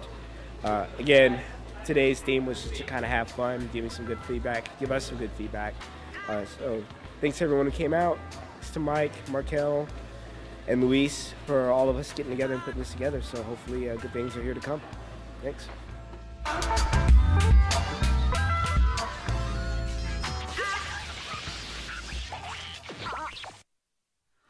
Welcome guys, we're back here at the Versus Gameplay Arcade. We're about to hop into game number 3, which is going to be Breach on Uplink. But before we do that, you know, we kind of shouted at the arcade earlier. But let's shout out what we actually do here at the arcade and what days you can actually come here for those specific things. So like on Monday, we do our Call of Duty Black Ops 3 show match, which we obviously have right now. Tuesday is our Super Smash Brothers night, where, you know, you can come in, play weeklies. Actually, Tuesday is actually our half-off night as well. So you can come in, game for $4.99 instead of $9.99 like how it is. So $4.99 all day. Come as you go. Tuesdays only. Also, guys, you go participate in a $5 Smash Weekly. Full payout. Yep, full payout as well. You know, get your Smash Brothers level up. You know, Wednesday we have a Halo 5 show match. This week we have Velocity Esports versus Fuse Pro. Fuse Pro won last week, taking it away from that will be Rise Gaming, which won the past 3 weeks. But going into Thursday through Sunday. Yeah, Thursday we have a Street Fighter Casuals. That happens every Thursday. I'm pretty sure, you know, if you want to come out and meet people, that's really the whole purpose of the arcade. So definitely come down if you're a Street Fighter player. Then Friday we got Mortal Kombat X Weekly. That happens every Friday night. About how long does that typically last, do you know? From the Mortal Kombat X Weekly, it starts Kombat. from, I believe 6 p.m. to 9 p.m. 6 p.m. to 9. Come out if you're a Mortal Kombat player for sure. Then Saturday, Ultra Street Fighter 4 Weekly. And Sunday, we've got an Ultimate Marvel vs. Capcom 3 Weekly, which honestly is my favorite game to watch. I'm terrible at fighters. Don't ever get me to try to play. But yeah, Sunday, Ultimate Marvel vs. Capcom 3. If you're a big fan, rock a West for combo. Do it up. I don't care. But yeah, that's what's going on at the arcade every week. Yeah, and then also, guys, if you like the stream, if you like Versus Gameplay and Versus Gameplay Arcade, please, you know, down below there's a donate button.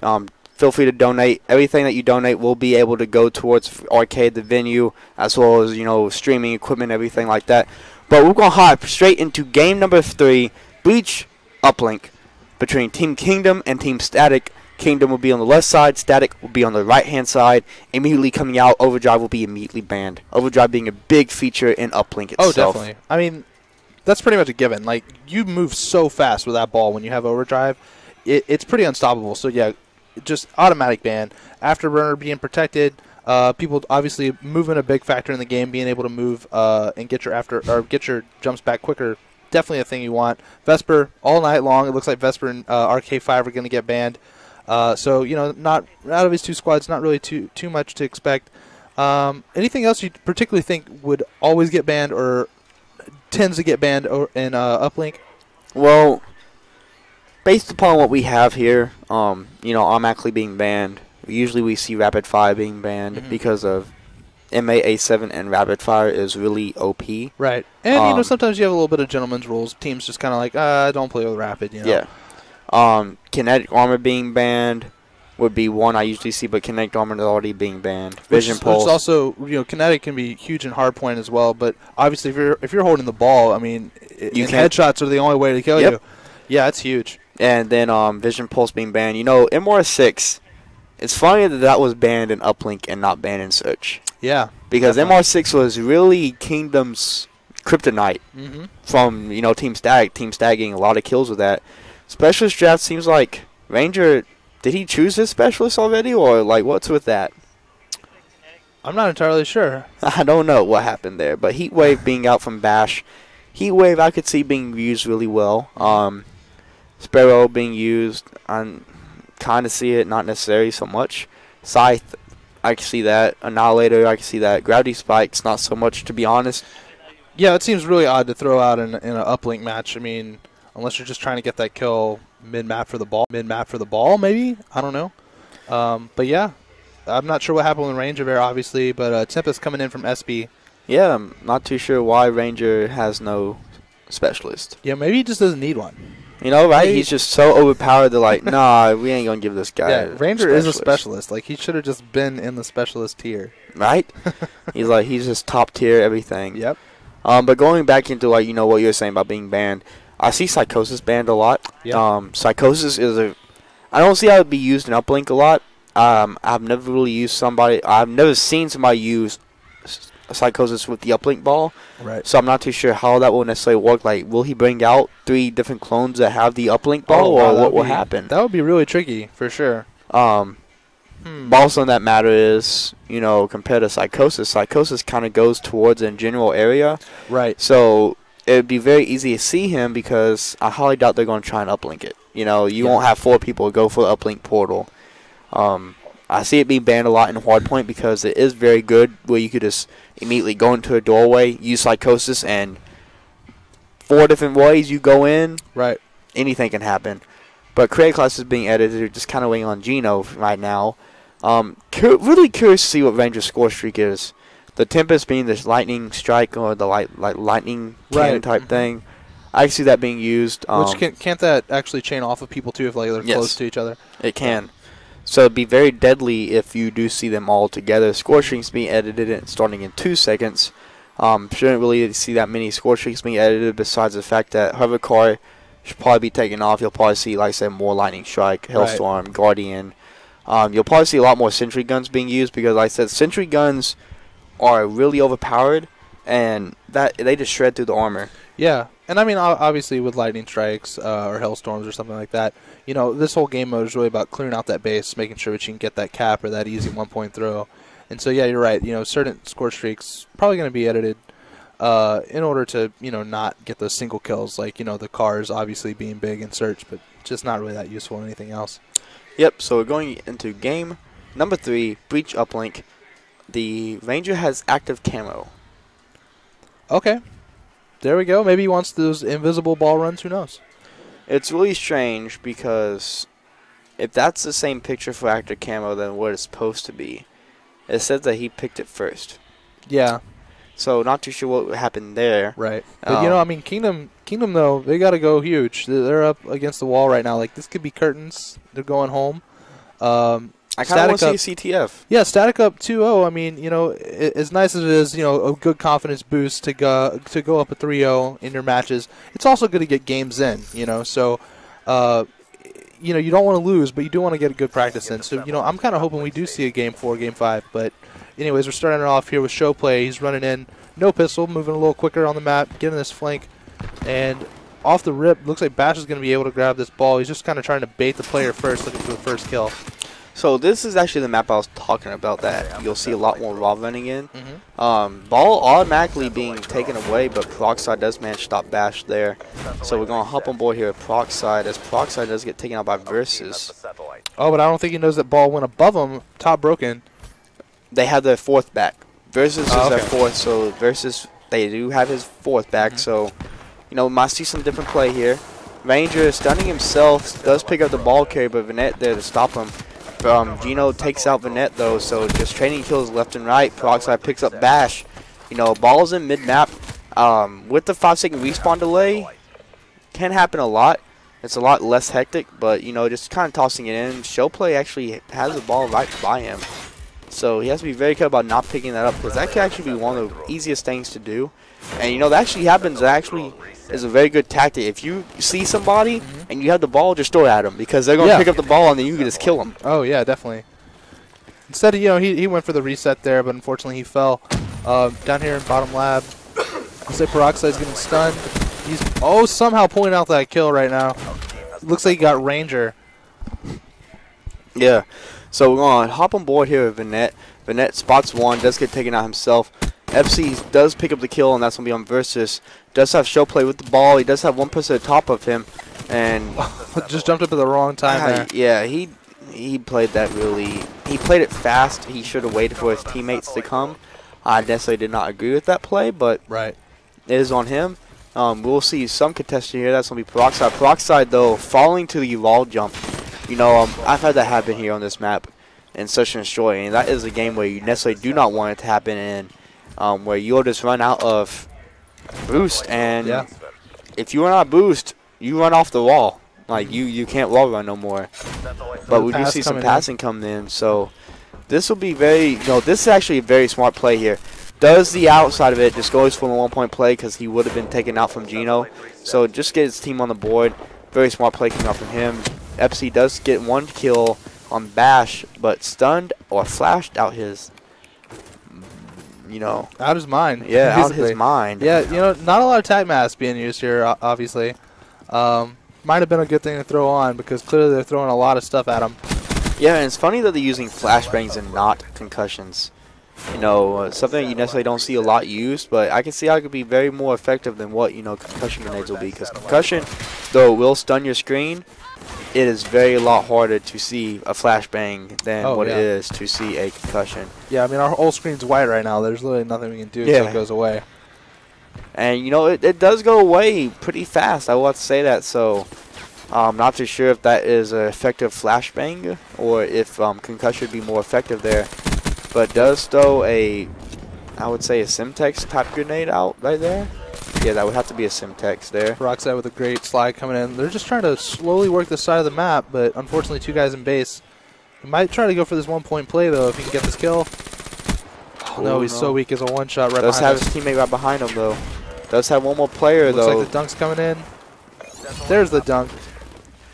His Ranger kind of did choke that play there, because Ranger he necessarily had 2 people there, but he had full potential to stop Showplay from doing that. And Showplay did get his Annihilator out of that as well. I don't think he spotted the guy right below him, which, kind of more focused in his head. 3-2, though, so Kingdom did get a dunk play somewhere. I'm not too sure where they got it, but they did manage to get one.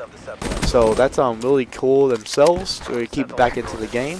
But ball being played, and they have 2 people mid-map. And I don't think they really realize it, as it does seem like the trophy system did pick up 2 different kills there. Whole screen red down from Bash, so Bash just kind of in the moment, he just kind of has to wait. But does have his team, no one really there to kind of help him there. And we do see that's going to be, that is going to be Showplay kind of running around to the side here. Yep, it looks like there's going to be one final play for this. There's not a whole lot of time. He just needs to go for the one. Never mind. Vanette picked up all 3 and managing to get the dunk in. Static taking the 5-2. Probably going into this other side here. It's not going to be enough time for them to really get much happening. No, and we're going into this. Vanette 16-8. Double digits. Ball's in actually the spawn. But Bash does get taken out by Peroxide. So just like that. 5-2. 5-2. It's probably a little quiet on the Kingdom side right now, as we're going into this game 3. Static already up, going into side 2.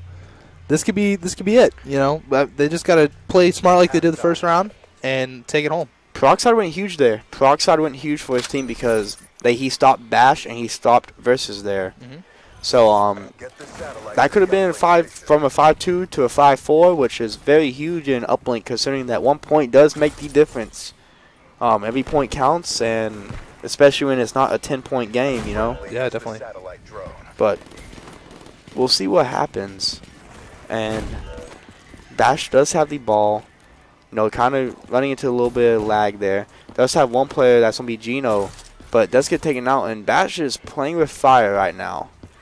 Completely playing fire. He just needs to go with the 1 point play. Does manage to get in. You know, great plays coming out from him there. Great social really, awareness. That's all they need. I mean, if they can just keep getting a couple solid 1 point plays, they're right back in this game in a 5-3. Obviously, going for the dunk would get them there a lot quicker, but sometimes you got to play it safe, especially when you're up against elimination right now. No, you're completely correct. And we are on board. We're going to try and get on board the ball carrier. That is going to be... who is that? Net, I think. No, it was... No, it had to be Versus. Because Versus did die. But Ranger... oh, that Tempest coming out. Let's see. That's Epsy. But Epsy did fall, though. Man, I wanted to see the Tempest being used. Showplay stunned right now, but he's going to go this outside wall run. He's got ball in hand, and, you know, getting a little close to their base. Looks like he's kind of baiting it a little bit. Not really too sure what's happening. Looks like he just decided, hey, you know what? This is a failed plan. I'm going to go back mid. He did a smart play. He knew he couldn't get the 1 point play, but he waited for his teammates to come. And as you see this now, he kind of has a clear way. Try and get on board with him, but just like I do, he does fall, and the ball is going to be reset in mid. That is going to be Ranger on the ball. So, interesting to see. No, sorry, that's going to be Gino. So, Gino does have the ball. He's pushing over to the B bomb site here. Bash picks up 1 kill, so, you know, he has his teammate there for coverage. Just needs to get past this little wall area here. But I do see this kind of turn into a 2 point play if they allow it, but sadly they did not. But 5-4, they're automatically this game. You know, they would be winning 6-4 right now if they were able to get it. This is a single touch game right now. Honestly, they could go up by 1 if they get the 2-pointer. And to be honest with you, I honestly think they're on better side because of the sole fact that as soon as they get there, they can just kind of toss it in. Whereas Static has to go through the mid, go through outside. They have the long way to travel. And for it to be such a low-scoring game, in that case, it's really good. Ball does show that it's away still. I'm not too sure why or how. Showplay does have the ball, but Showplay's just trying to, you know, say, hey, I'm just going to try and wall run over you and see what happens. But Vanette takes out Versus, but Ranger there to pick up Vanette. So ball now being reset. Ranger just completely melts Peroxide with the 1 burst. He does have active camo, so a very smart move coming out from him. But he does not need to be the ball carrier, as the ball carrier does have a big red target on top of his head. So active camo or not will not do him or his team no good there. But as I say that, you know, ball is down, trying to figure out who has the ball. It looks like Bash has been trying to be their runner. Oh, and he gets the dunk. There we go, 6-5. Stays alive too. He does manage to stay alive. Gets the gravity spikes kill. Great, good awareness there. The base. Looks like they might be able to get another. You know, he has full, and he does have a teammate there. That's going to be Ranger. Does get the 2 point play, 8-5. Ranger picks up the kill on Epsby. They bringing it back. Yeah, I mean, 6 points. Time's really not in their favor either. It's only a minute 30 left in the game. They've got to make something happen. Yeah. You know, another thing let's say kind of a nuisance too. You know, you see in the top left side of your screen the mini map, and you see who's carrying the ball. Randomly at times it will say it's away like how it is now, but obviously Ranger has the ball still. So like you see, it says it's away. But 2 satellite kills there, and it's kind of topping it in. Hopscotch there, saying, hey, you know what, I got this, and puts a Guardian in their spawn. I think it was actually Sentry. Yeah, it is Sentry gun. But that's just Ranger going so clutch right there with the two melee kills, and they're just rallying these in now. 12-5. Like, what happened? They got their player back. Yep, that's all it came down 24-19. to. I mean, it was a 5-3 a minute and a half ago. Yeah. Now it's a 12-5 game. Looks like this game is not over yet. Definitely going to be going to a game 4. They have a Guardian there too. They have a Guardian mid map. Just completely dominating right now. 30 seconds left. I mean, that's GG. There's not enough time. No, and Bash has the ball again. He has a heat wave tactic able to be used as well. You know, they're just trying to kill that sentry gun in the back of their spawn. But just like that, Ranger gets a kill on 14-5. You know, that's where it's all said and done. We're going to go to the first ever Capture the Flag here on the Versus Gameplay show match. Capture the Flag being the first game used back in Advanced Warfare. We potentially moved it from play Is he going to to get follow another the map score up. before the game? Yes, they will. Sorry I did not switch to that time. Yeah, 16-5 to end it out. 16-5, Team Kingdom coming back with the rally there. Completely dominating. Static. Yeah, I mean, it was a completely different story from round 1 to round 2, honestly. You guys saw it on stream. We saw it here. I hope you guys are watching at home because, honestly, if you took a bathroom break, you missed it. That was the most epic comeback ever. Down 5-3, only to come back and win 16-5. Yeah, let's look at the scoreboard real quick. 26-19 versus. The blue player comes in, completely dominates. Ranger getting the kills. Bash necessarily not getting the kills, but getting the carries. 2 carries. Yeah. And I mean, you can see that too. Showplay obviously only having 10 kills, 2 carries. You know, he was the guy scoring for their team, but Bash, a lot of deaths, but it didn't end up mattering. You know, he had the teammates there to score, or the teammates there to slay, so he could score. So that's all it came down to. Yeah. But, man, just complete domination. You know, 2-1 now. Kingdom taking game 3. Uplink, you know, clawing their way back in this. We're going to a game 4, going to be capture the flag on Stronghold. You know, and maybe this team's going to show up and be, we're not out. You know, we're actually in the CTF. We're going to take this home and then push that game 5, search and destroy on Infection. So I'm really pumped to see how this all plays out. But Kingdom showing that they're not going to go away without dropping at least a win tonight. No, you're completely correct. And, it's 2-1 now, going into game number 4.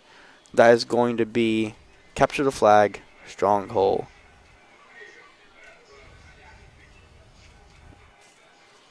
So we're going to go into game number 4, trying to wait till players to pick sides. That way I can automatically, say, hey, let's switch. Let's figure out what's going in. But Proxide does seem to choose the Black Ops side, so we may have a team switch here. Never mind, they may be going onto the CDP side. As I currently wait. Guys, if you want to, if you want to keep up with the show matches as well as, just follow Versus Gameplay in general, you can follow us on Twitter at Versus Gameplay. You can like us on Facebook /Versus Gameplay. If you want to follow us on YouTube or Instagram, that's /Versus Gameplay videos, and Instagram is at Versus Gameplay, which is the same as Twitter. Yep. But guys, if you want to sign up your team up for the show match here at the Versus Gameplay, the Halo or Black Ops 3, you can find that on our website at versusgameplay.com, or you can go to our Twitter and you can find the link on our Twitter page. Yep. As soon as we get done with the show matches, we automatically tweet out the winner and also tweet out the next, to be honest with you, the show match link. Like I said, we'll be promoting for the Halo 5 show match shortly after this, which will be between Velocity Esports and Fuse Pro. Next week, we should have the winner of this show match versus a new challenger. Sounds like it sounds like Summoner's Rift there. A new challenger enters Rift. Yeah. Or you can Smash, a new challenger approaches. Yeah. And honestly, most of the time, whenever a new challenger approaches, it's generally just because they slide into my DMs. Yeah? Hey. But yeah, just hit us up. Definitely, send them a tweet. Hit them up on Instagram if that's more your thing. Again, check out their Facebook page and then their YouTube. And connect with these guys via the social media, and they'll get you in here if you want to play and you want to be on stream. I mean, who doesn't want to be on stream, right? No, for sure. So, Overdrive being banned, which is something huge in CTF, that would be huge. Oh, yeah, definitely. To be honest with you, I expect Sentries and probably Guardians being banned as well. Those are very two big things that can be used, especially in CTF. You saw how effective the Sentry gun was used in Uplink. Yeah, I mean, they pushed all the way into their base, and set that Sentry down. I mean, they couldn't even hold their own base because they had to take the whole gun out. So, not really surprised that that's banned. Vesper, again, I had the auto ban. I have to say Showplay. I think Showplay was a person that was in the spawn trying to kill the Sentry at the end. And I think he was the one who actually banned. He's the one that banned it. They're like, Sentry's banned in UMG rules, and it's not. It's not, and it should. To be honest with you, Sentries are harder in this game because it's not like in Black Ops 2 where you just throw EMP grenade and it blows up. Right. This one, you have to throw a couple EMP grenades at to get it to blow up. Yeah, normally I like to rock, especially in Black Ops 2, EMPs are just kind of the go-to because they work a little bit like a concussion, but they obviously take out a lot of the stuff that you can throw out on the map. So I like to try to run either double trophies or double EMPs, but, teams tonight have been running obviously a lot of flashes and banning the Guardians, protecting the inmates there.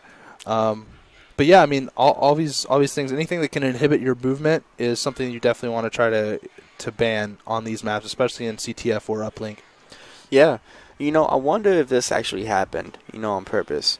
Maybe Kingdom planned on going down 0-2 just to come back with versus and just completely win 3-2, Yeah. What would happen if that was the case?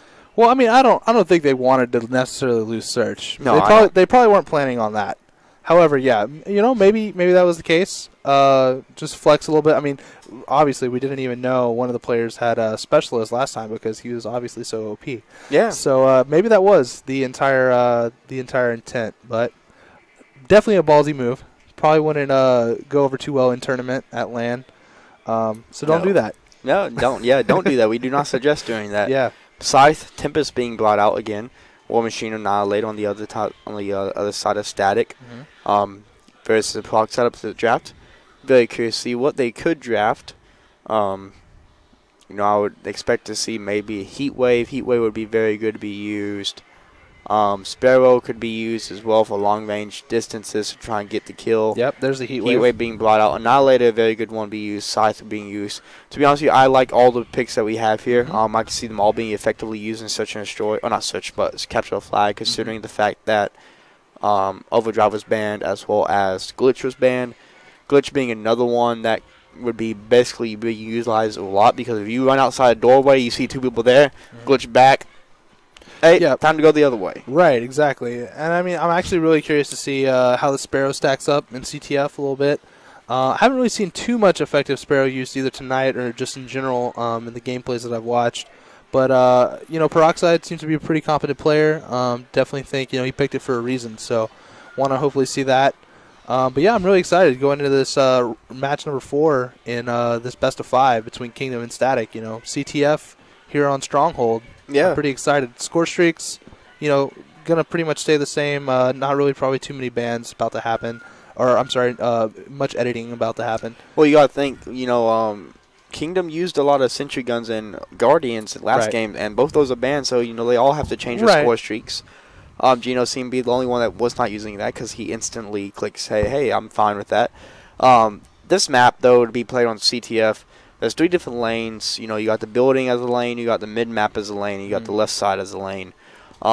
Mid-map, if you had a sentry gun there, it's over and done with. Like you basically eliminate that lane from your team. Well, they banned sentry guns. However, it's not necessarily stopping anybody from pulling the Cerebus out. Put a Cerebus in your base, either guard your flag or again, mid-map, if you had a sentry there, Cerebus is kind of like a rolling sentry, so we could see that happen. So do those move around the map, or do they just stay in place? I think you can tell them to either follow, or you can tell them to actually hold a point. So, yeah, if you wanted to lock down mid-map with it, you could do it, and then teams would be forced to go left and right. So I feel like if those would be used, they'll probably be staying at the base, because, like how you said, and if I'm assuming it's like, unless they have 2. But then, to be honest with you, if they have 2, I honestly could see the team using them at the other enemy's base. Yeah. And that would be no bueno. Because that's what we saw happen, obviously, in Uplink. They set that sentry up. But sentry's banned. We got a couple kills about to possibly go down here in mid. And one guy, we already see him bottom mansion. So, already first blood going to Versus there on show play with a headshot. Looks like Rangers flanking far outside left, pushing back into their base. Kind of encroaching on the flag, but he's got a player coming right at him. Oh, headshot as the drop comes in. He's got one in his back, though. Oh, he's going to die. So, we're still looking at Versus. He's looking to hold this bottom, middle of the map here, looking at bottom mansion. So, not a whole lot really happening too much. Not too much pushed up on our team right now. Everybody's just kind of stuck in mid and rotating back through their bases. I want to say Versus has a high caliber attachment on because the way he melts right now is ridiculous. He just doesn't miss. No, he doesn't miss, and it's a 1 burst, 1 kill. Yep. And that's what's happening. We're about to see him actually in a gunfight. That's going to be with SB. SB trying to chase after him, gets the kill on him. That's going to be on Versus. So SB, red team having a little bit of trouble right now because 3 people go down and they have full control of the base and they know exactly where they're spawning. As we see, Ranger gets taken out here from SB. SB does have 1 more inside. He does not need to challenge him though. Bad move coming out from him as long as your teammate gets a flag and gets out of dodge, that's all that needs to happen. But you know what happened in the return? The red team got the flag. Yep. Versus trying to get the kill. Versus not the guy you really kind of want to meet as he is 4-1 and does not miss on his team. Takes out SB there. And Kingdom, not Kingdom, but Static, not too sure what they're doing right now. Showplay takes out Ranger, but Peroxide takes out Geno Smash. But just one person has a flag.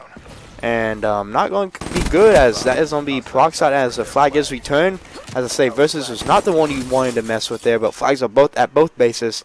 Geno Smash in the base does spot one in the corner. I would at least hope he saw him. I don't think he sees him, fortunately. He might start getting shot in the back here, though. But, you know, one guy watching top window and another one coming from bottom. Oh, but he's able to pick up that assist. Still at window weak. They're just really kind of doing a lot of base defense right now. Not a whole lot really happening. A couple guys falling in base, though. Nope, they're playing for streaks right now, which is smart because, you know, the Dart is actually ready. Dart, a lot of people don't realize it's kind of like the replacement to the Hunter Killer drone, but instead of actually zoning on an enemy and just kind of falling on it, it is one that will follow you'll shoot out, but you can control it, and you can actually shoot 2 missiles with it, and then you can use it as a suicide bomber. Like, you know, he just shot a missile with it, you know, kind of did explode. Not necessarily doing a lot for his team there. But does pick up one, so he does have the lightning strike ready, so only 50 points away from the Hellstorm missile. Does need to play smart for his team. SP, I do not agree with his move there. He should have waited until he had full ammo into his gun before he pushed out. Not really good move out from minute 2 because he had nobody there from his team. There was no need for him to push up. He should have played for the streaks because that Hellstorm missile could have did a lot of use for him and his team. And I just don't like how he played that there. Yep, Showplay trying to get a little bit started there in the base with those long-range VMP shots. Looks like a flagpole's about to come in here from Showplay. He's actually going to try to get it out. He's got Peroxide watching his right. You know, he's just going to try to stay alive, get a couple slays. You know, it looks like they're moving it through bunker side of the base right now. This is up to Vespian. You know, that just like that. That's a whole flag cap. All 4 went down. Ranger only 1 up, and Ranger's nowhere to be found. Ranger down below is going to actually get shot from Peroxide, but does manage to get the kill on him with the headshot. 1-0 now in favor of Team Static. Static getting the kills where it mattered the most. That Scythe coming out into play there. You know, that's really what matters the most there. Yeah, and I mean, you know, I think some players don't really use their abilities as quick as they should. Like, if you are in that cap situation, go ahead and try to use it. Don't try to burn it. And, you know, they effectively using those streaks, able to get that 1 cap lead right now. 45 seconds left in the side. Versus just trying to rotate back, see if he can get a flagpole and get it out. But unfortunately, he's going to fall to Peroxide right now. Peroxide pushing up on him. Well, you know, you mentioned using streaks effectively. And to be honest with you, it's been hard because when you have 2 Call of Duties that don't use score streaks, take Advanced Warfare, they had them allowed. Right. But it was useless to use them because of the fact that you needed the points in every other point of the class you had. I'm like, you needed the points elsewhere. It's very hard to get accustomed to using them again. It's like getting accustomed to CTF. Right. CTF's been out of Call of Duty since Black Ops 3. Adding that back in, CTF to me is basically a strategy game where you know it's basically cut off 3 lanes. You know where the cutoff points are. Right. Like, you know, if I'm going to get the flag here, they're going to spawn, you know, point A. You know where the cutoff. You need to be at point C. You need to be at this cutoff. You need to be at this cutoff. It's simple to me. But to people that necessarily don't know the strategy part behind it that much. And I think also, too, like, the Advanced Warfare streaks were more of a defensive type, whereas these are very much offensive. Everything, you know, like an Annihilator and a Sparrow, that's about getting kills. Yep. So, you know, it's a different mix-up, you're right, like it has been 2 years with nothing. You know, if you didn't play a lot of Black Ops 2, maybe this is your first competitive COD. That's probably the hardest thing for you to have to try to adjust to. So, yeah, you're right. And it's a hard thing to adjust to, but it's going to be time. And, you know, we do see Geno Smash coming out with the Tempest. I'm going to stay on board with him as the Tempest is already automatically halfway down. Now, do you have to charge this, or does it automatically shoot out the chain of I believe you do have to charge it. It feels like something straight out of Quake, though. Paying a little homage to those older shooters. But, yeah, you know, nice Tempest kill right in the base, though. About to pull this flag and run it with Tempest. You know, probably a pretty ballsy move, but it is a one-shot kill, so we'll see what happens. He actually has nobody really contesting him. Ranger just did not need to push up there because now Virus has to rotate back with him, and Virus isn't rotating back. And hopefully Ranger will rotate back because Ranger will have to be the first one out there because if he gets this kill, they'll get the flag capture. Only if... Who has it? It's Geno, right? So flag is down, and just like that, F-Speed actually did manage to get the kill. But does not manage to get the return as Ranger did get it. What a clutch save right there with the slide and everything. But I have to say, Bennett Bennett and Gino currently have, Bennett and Ranger currently have both flags. Bash can go up huge for his team. Bash trying to get the kill there. Does not manage to do, but he has the heat wave feature. Use the heat wave. Use it. Stop. Why are you doing this to your team? Please. You have heat wave. Like, yeah, this could be an easy side win if he could just use the heat wave. yeah, and I think he just flashed himself. No, he did not. But he did actually. Yeah, come on, man. No. The Annihilator seems to be out right now. Looks like he's definitely going flag hunting. War Machine's out. But you're again, you're not even. No, sorry, that was War Machine from the other one. So they are automatically back into the base. Versus has a bomb thing now. So not too sure if Ranger died. Like, did he kill himself on purpose? Did he get team killed? Looks like a Cerberus might be getting called in on that back flag. I'm not entirely sure if that was a Cerberus or if that was a care package. Seems like it would be really silly to use care package though. No, the care package. Care package is banned, so yeah, no, it might be a Cerberus in the back of the base there. Not sure. From who? On Showplay? No, that's just a flag cap. My bad, I'm a noob. But flag is now down, so it's 1-0. But it's actually at halftime, and at halftime the game rules are wrong, so it is currently 1-1. That's another thing that's currently messed up in CTF is the fact that you have to do total round 1 in order to get the flag captures. They have it backwards. Okay. Bash SB 92 does have the cap, so it's 2-1. So if, theoretically speaking, if they still keep ahead at the 2-minute mark, they will win. I've never played a game of CTF fully where it actually has been one side 1-1 round 1, right. One side 1 round 2 to see if it goes in this Overwatch. Or not Overwatch, but stopwatch. Geo Smash for the nice kills. Unfortunately getting taken out there. Looks like Versus is trying to push up to mid and just hold that down. Bash has a guy out to his left here. Does get the kill. He does have, it seems like, overkill used. No, he does not. He just picked it up. But he does have the Hailstorm and the Lightning Strike. So 2 big streaks coming out from his team. Vinette does have the Scythe. Showplay does not have nothing. So it's really down to Bash with the Heat Wave. 2 score streaks. Annihilate almost out, but not really there. But we're going on hop on board Versus. Versus does get taken out. You know, he's still got that Heat Wave. He still does. Bash still rocking it. This is big for his team here because Bash is in a very good point. Does call in the Lightning Strike. But I don't think he's going to get any kills with that as they all do manage to go inside. He's trying to go for the ball. One on Showplay unfortunately gets taken out there. Flag is going to be reset. Geno Smash has to get the kill. It does pick up the net though.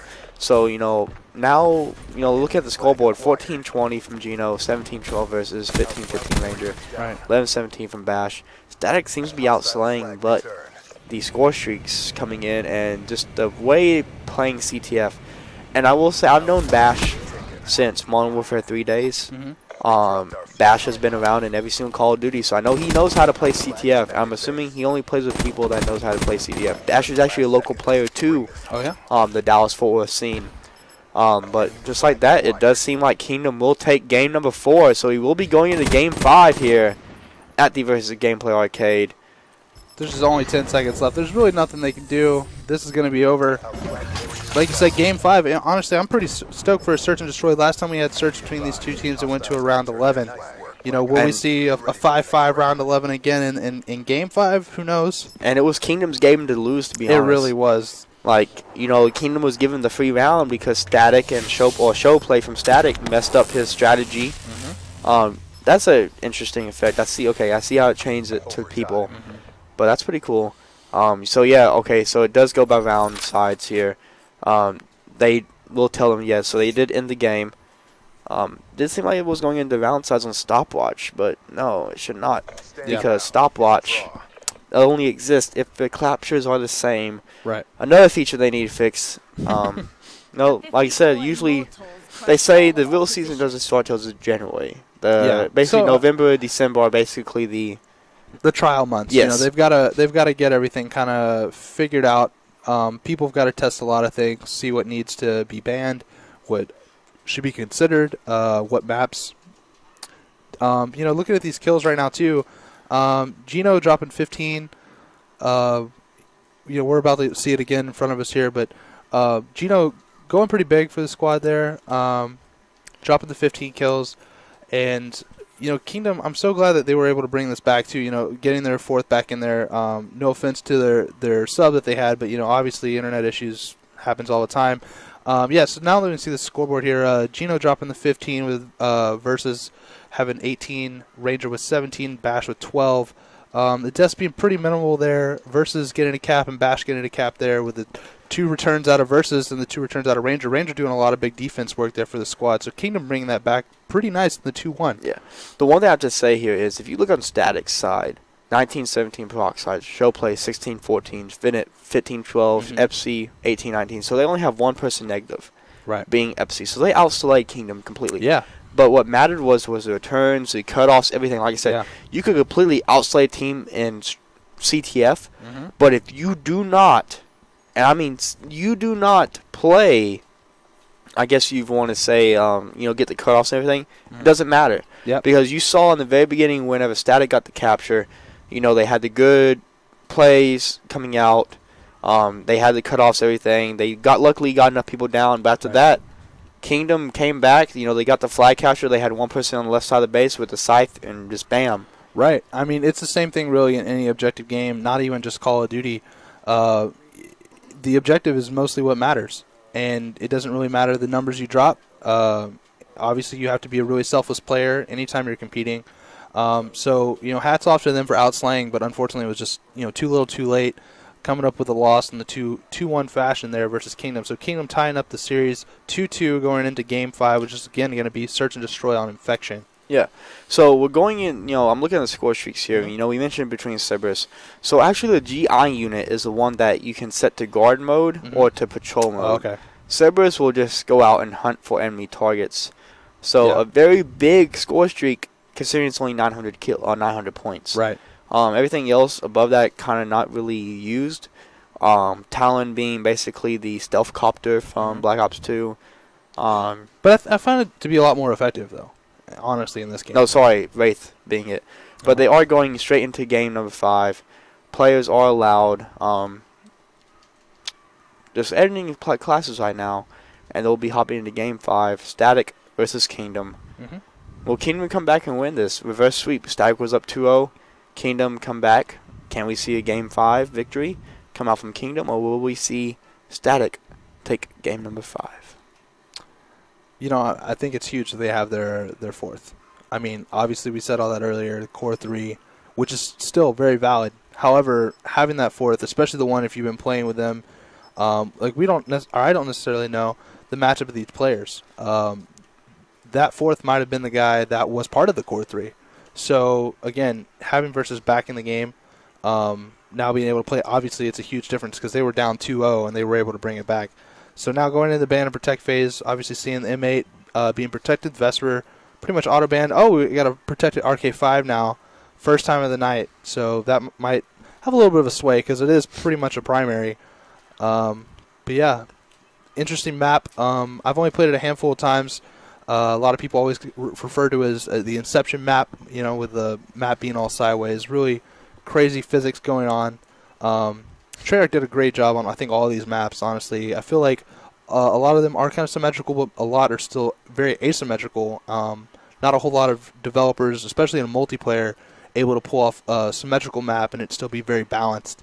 So hats off to them for that. No, that's very true. Active Camo and Overdrive being banned. Overdrive, just going to help them being able to get to spots a lot faster than you expect. Overkill, we saw that banned in the first Search and Destroy, so that, you can't have a sniper in your back pocket. Going back to what you were saying about the symmetrical maps and glitch and trophy system being banned, so that's going to be very huge. We see a lot more bans, 6 bans, only 2 protects. Right. But going back to what you said about symmetrical asymmetrical maps, if you do see a developer that puts out a lot of symmetrical maps, it is very rarely like a location, kind of like how Infection is, where Call of Duty kind of goes into places like I don't know if it was Black Ops 2 had Yemen, Yemen actual spot, That's true. favela, right, actual real places. If you see symmetrical asymmetrical maps, it's usually I wouldn't necessarily say Halo-esque because if you look at the map for Breakout, where you start on top of the platform, you get shot out. Right.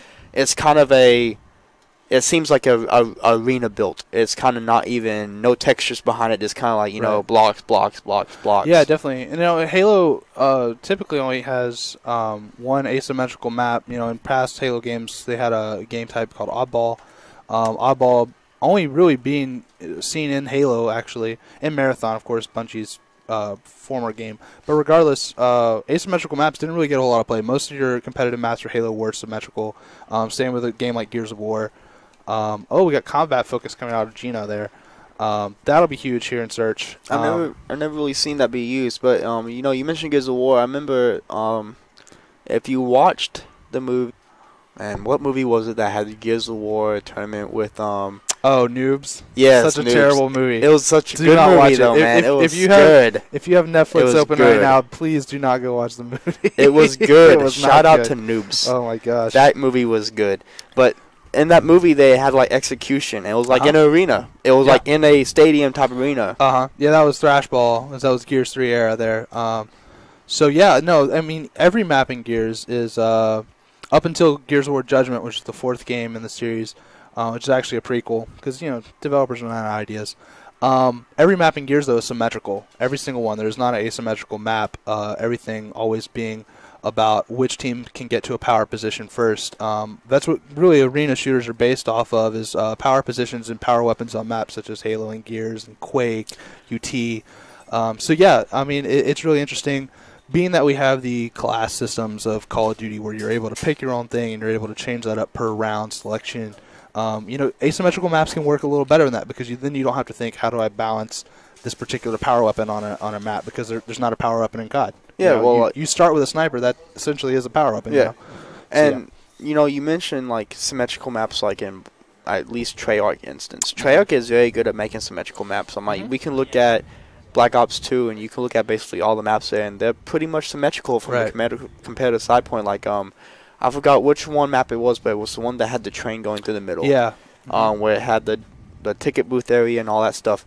That was perfectly, if you split the map halfway, you fold it in half. That was symmetrical. I mean, like, within the bases themselves, they had slight differences, and there were some things, like, at the ticket booth, you could have some side advantages a little bit. But, yes, for the most part, like, 99% symmetrical maps, which really kind of lend themselves to the best competitive play, really. Because whenever teams are starting, like, a lot of the times we see double Annihilators, double Sparrows right now. And so, like you were saying earlier, Kingdom likes to kind of try to usually match what the other team does, see who runs it better.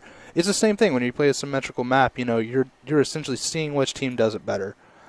Which, I mean, we can probably remember back to that map that you were just talking about, Optic being up 5-0, 5-1 versus Complexity and coming back and losing it 6-5. Yeah, I remember that. I mean, Nate made a video about that. That too, was I believe, the Full Sail Invitational they had too. Yeah, Complexity just in Orlando creamed them. So yeah. Symmetrical maps typically being the more preferred in most competitive games, but it's always refreshing to see what Treyarch does. This map being not symmetrical, but similar sides. This has like the Underground S type feel, right? Because you'll see more B pushes than what you'll see A pushes, and it's because of the bomb site being so far out. Like, you see how close A bomb site is to the defensive side, and it's just like, how can you really combat that? Right. Like, how can you get there? Like, you see that now B site is automatically, like, you're going to see a gunfight coming down between Ranger and them. Ranger getting taken out versus being taken as well. Can't believe he was able to stay alive either. Nope, and just like that, all three down. Gino, the only one left alive. He'll spot one, gets the immediate kill, headshot on him. Does have one player, but combat focus. Yeah, that was just a little unfortunate there. Hopping down a little too heavy there for his inmate, losing his sight. Because I feel like he saw the player. He just got too much of a wobble there with the sight and wasn't able to get the shots to land. Another thing that really, I think, hurt him was he ran into the wall. Yeah. Like, he jumped and hit the wall, and I think he was trying to still continue over to his left. Every round matters right now, and dropping it like that is not something you want to do. Especially when you're on Game 5, and whoever wins this and takes all the marbles, Like, they're going to be the better team at the end of the day. And versus being taken out by Venti and Vinette, and Ranger trying to get the nade kill. Bash takes out Vinette though, but Bash gets picked up by Showplay. just automatically onto the B bomb site. Bomb is going to go down, but that is going to be Geno Smash there, but Smash gets taken out Peroxide, focusing too much on SB. Oh no, sorry, Show Play. But sad enough, Ranger will be the last one up. 1v3, does spot one. Was able to get him off that bomb though, but unfortunately, the smoke's down. Oh wow, with the pistol, the RK5, yes. It was the RK5. Yep, does have coming in one down clutch. to his left. Please don't challenge that. I don't know what you're doing. And no, 2-0, Static up now. Yep. Kingdom's got to answer back. They've clawed all the way back to this point right now, and it would be just so frustrating to see like a 6-0 just shut them out right here whenever they finally got their fourth back in. I'm really hoping they can claw back into this S&D as it's going down right now. S&D on Infection.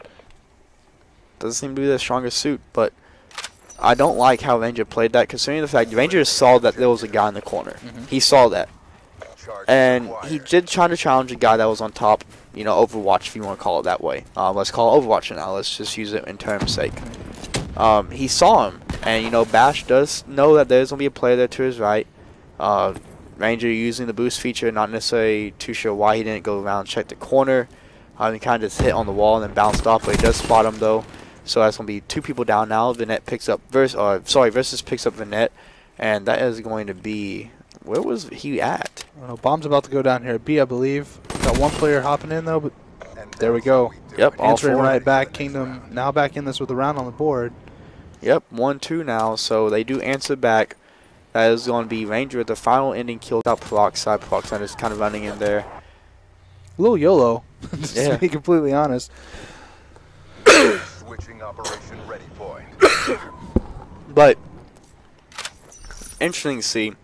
Like I said, B bomb site is the one that bomb site gets planned the most, because if you get into the room, if you're able to control the room, if you get bombed down, it's kind of it's over there. And Bash is doing the flashbang toss, so players over there will be flashed. Let's go hop over there. Showplay gets hit with the nade there. So they do know that they are going to be pushing B. That's going to be Bash on the bomb site. So Bash in a very good position here. No, don't do that. Oh, you try to go for a shot that you had. Unfortunately, yeah, he gave away his position there. He had a great head glitch there on the bomb, too. And now Showplay has full control of it, and he has Peroxide right to his left. RK5 being brought out, Semtex being brought out as well. So we'll see what happens as Bash tries to get the kill. Does actually manage to pick up Peroxide, but Bomb is going to be down now. 37 seconds left. Vinette and Showplay, only one's left, but Showplay I think is in the corner here. No, he's on the corner on the outside, so has the hover car XD. Does get the one kill, but does have the other guy in there. Picks up him as well as he was down. Bash only up to Ranger. Ranger managing to get the kill though. Just need to play clock right now too. Vinette's going to come behind him. SV managing the kill 3-1 now in favor of Team Static.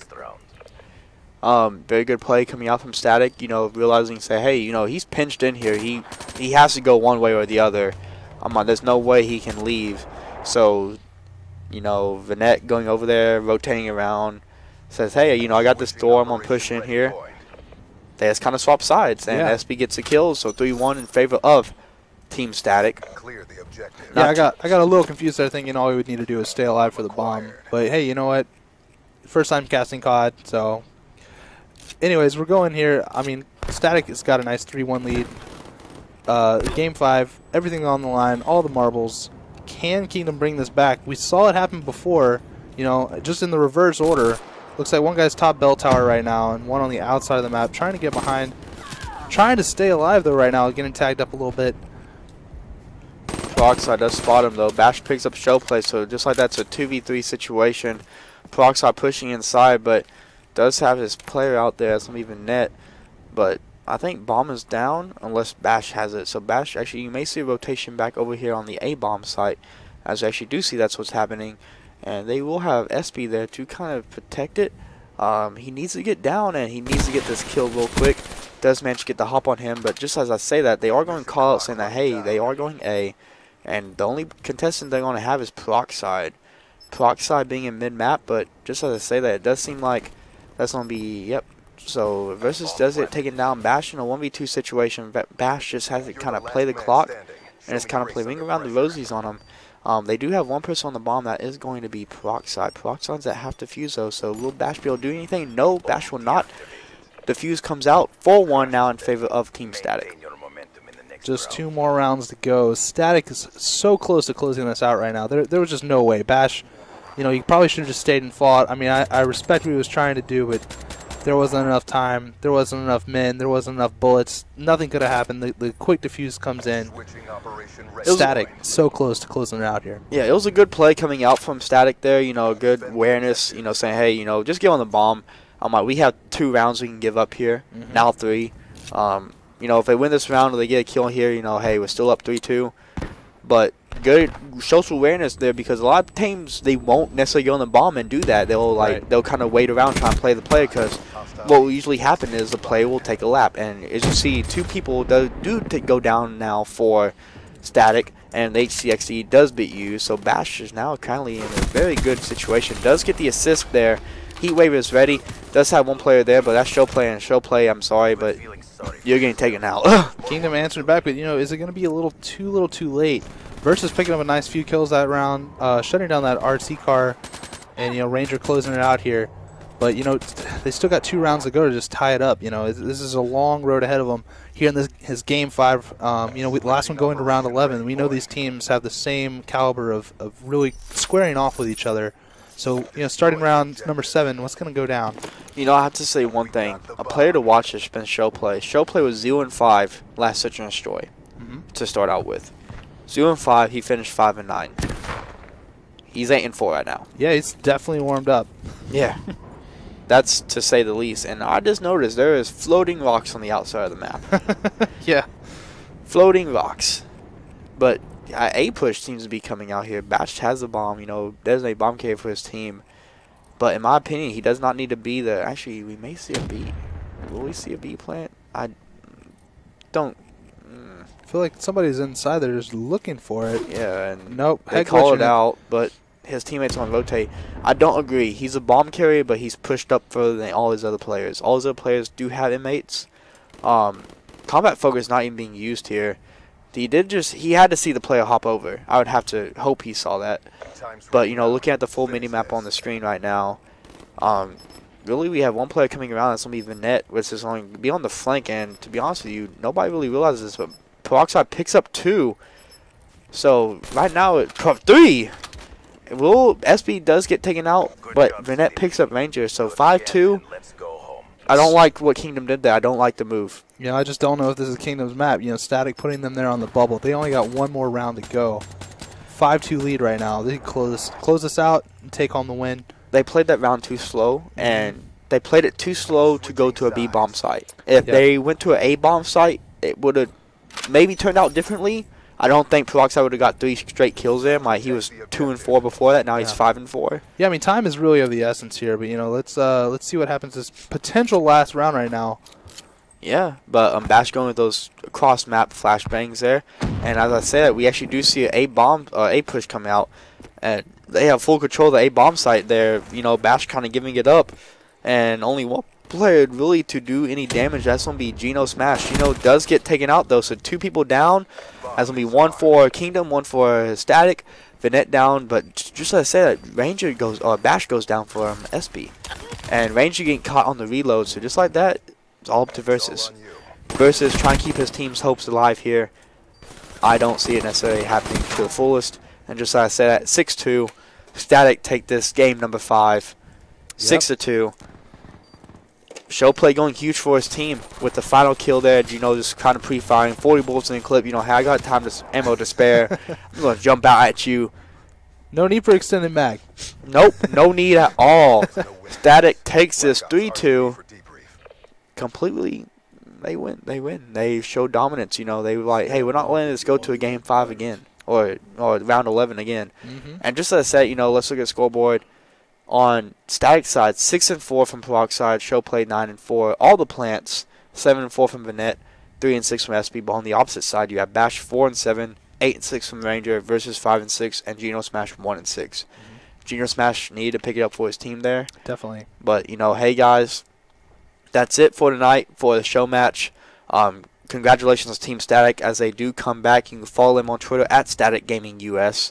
Thank you for Kingdom to come back, or for coming back this week to defend the title.